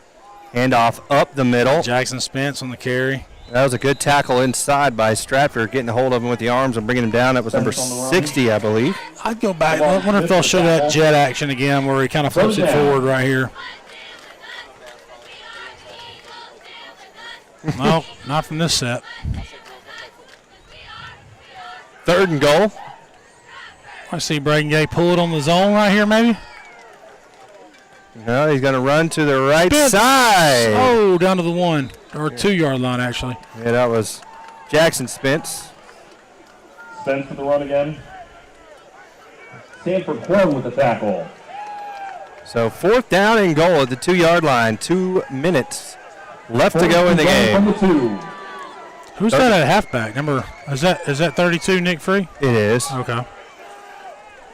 Oh, can they get off the field in time? Can they get up? No, That's they got to be up. No, we're not throwing the flag on that. Okay. Well, we scored. That's hilarious. Yeah, I think he mailed it in. Yeah. And linesman's like, yeah, you got 14 out there. That's fine. I think he kind of feels that he's like, Westfield's going to get in. You can almost wait and see if they can throw it. Yeah, exactly. He didn't get in. All right, there's 14 guys out there. So that was a touchdown for Westfield. It's 35-12. They're going to go for 2. No, they're going to kick the field goal. Okay. Yeah, and you got to give him some experience because he's a senior, but he's never really kicked in a football. He's a soccer guy, right? Right. He's pulled a lot of his PAT. The few he's made have been really near that left upright. I think that's Russ Holly on the snap. Good snap and hold, and that's solid. That's good. See, that's the kind of kick that would have won the game in regulation the other night. That ball would have. Well, that was, but we didn't snap and hold it well. I know, but that's the kick that would have. That's a snap holding kick. How about that? It's the whole operation. Yeah, everybody, got to do their part. So it's a minute 46 left to go in the game. 35-13 is your score. Westfield will fall to 1-1 on the young season, with Southland coming to the Hornets' Nest next week. I'll admit I got to get better at the new regions and the new classifications and all that. No more regions, districts now. Okay. I still don't call them districts. I don't call them districts either. So that's like I've got to get up to speed on that because I am, a little rusty. So Southland is a AAA school, and we are a Quad A school. So that's a obviously non-district or region game. It's well, you can still beat. Remember the way those districts work. You can. That's right, because we actually have a AAA school in our district. Heritage. Really? Noonan is a AAA and Stronglaw. Once the playoffs get here, based on your population, that's who you like play. For example, John Millage is in a district with FPD, Stratford, Tatnall, Mountain Cells. But once playoffs come, John Millage stays in the lower class, and all those schools are in the 4A class. And you max prep it out, top 16. And you can get it away with that because you got max prep, and you got max preps rankings that. It's definitely interesting times. But yeah. All right. So jump around. They're playing here like it's Wisconsin in the beginning of the fourth quarter. Kick. That is a very good kick, taken at the 8-yard line. Bunched up in the middle. It's going to take a knee. Okay, that's good sportsmanship. Don't want to get anybody get injured. Just kind of take it to the house. They're going to let the clock run, I guess. So come out here, take a knee, call it a game, and everybody drive safe as it's approaching the 11 o'clock hour on Friday night. But really, the to me, the pivotal moment in this game was that 37-yard pass. Yep, that was it. Because at that point it was 14-6, and it was a third down situation. Yep. And we had kind of stolen momentum away. Uncle Mo was with us, and then they got it back on that play. Yep. And then after that, it was kind of downhill. The 2 fumbles early in the third quarter really kind of. Stratford came out and really kind of dominated time of possession in the third quarter, and you're right. That was all she wrote after that. So they'll take a couple of. Well, this referee over here, he cracks me up. I mean, we're all human, so I completely understand. He's thinking the same thing. He probably has a full-time job.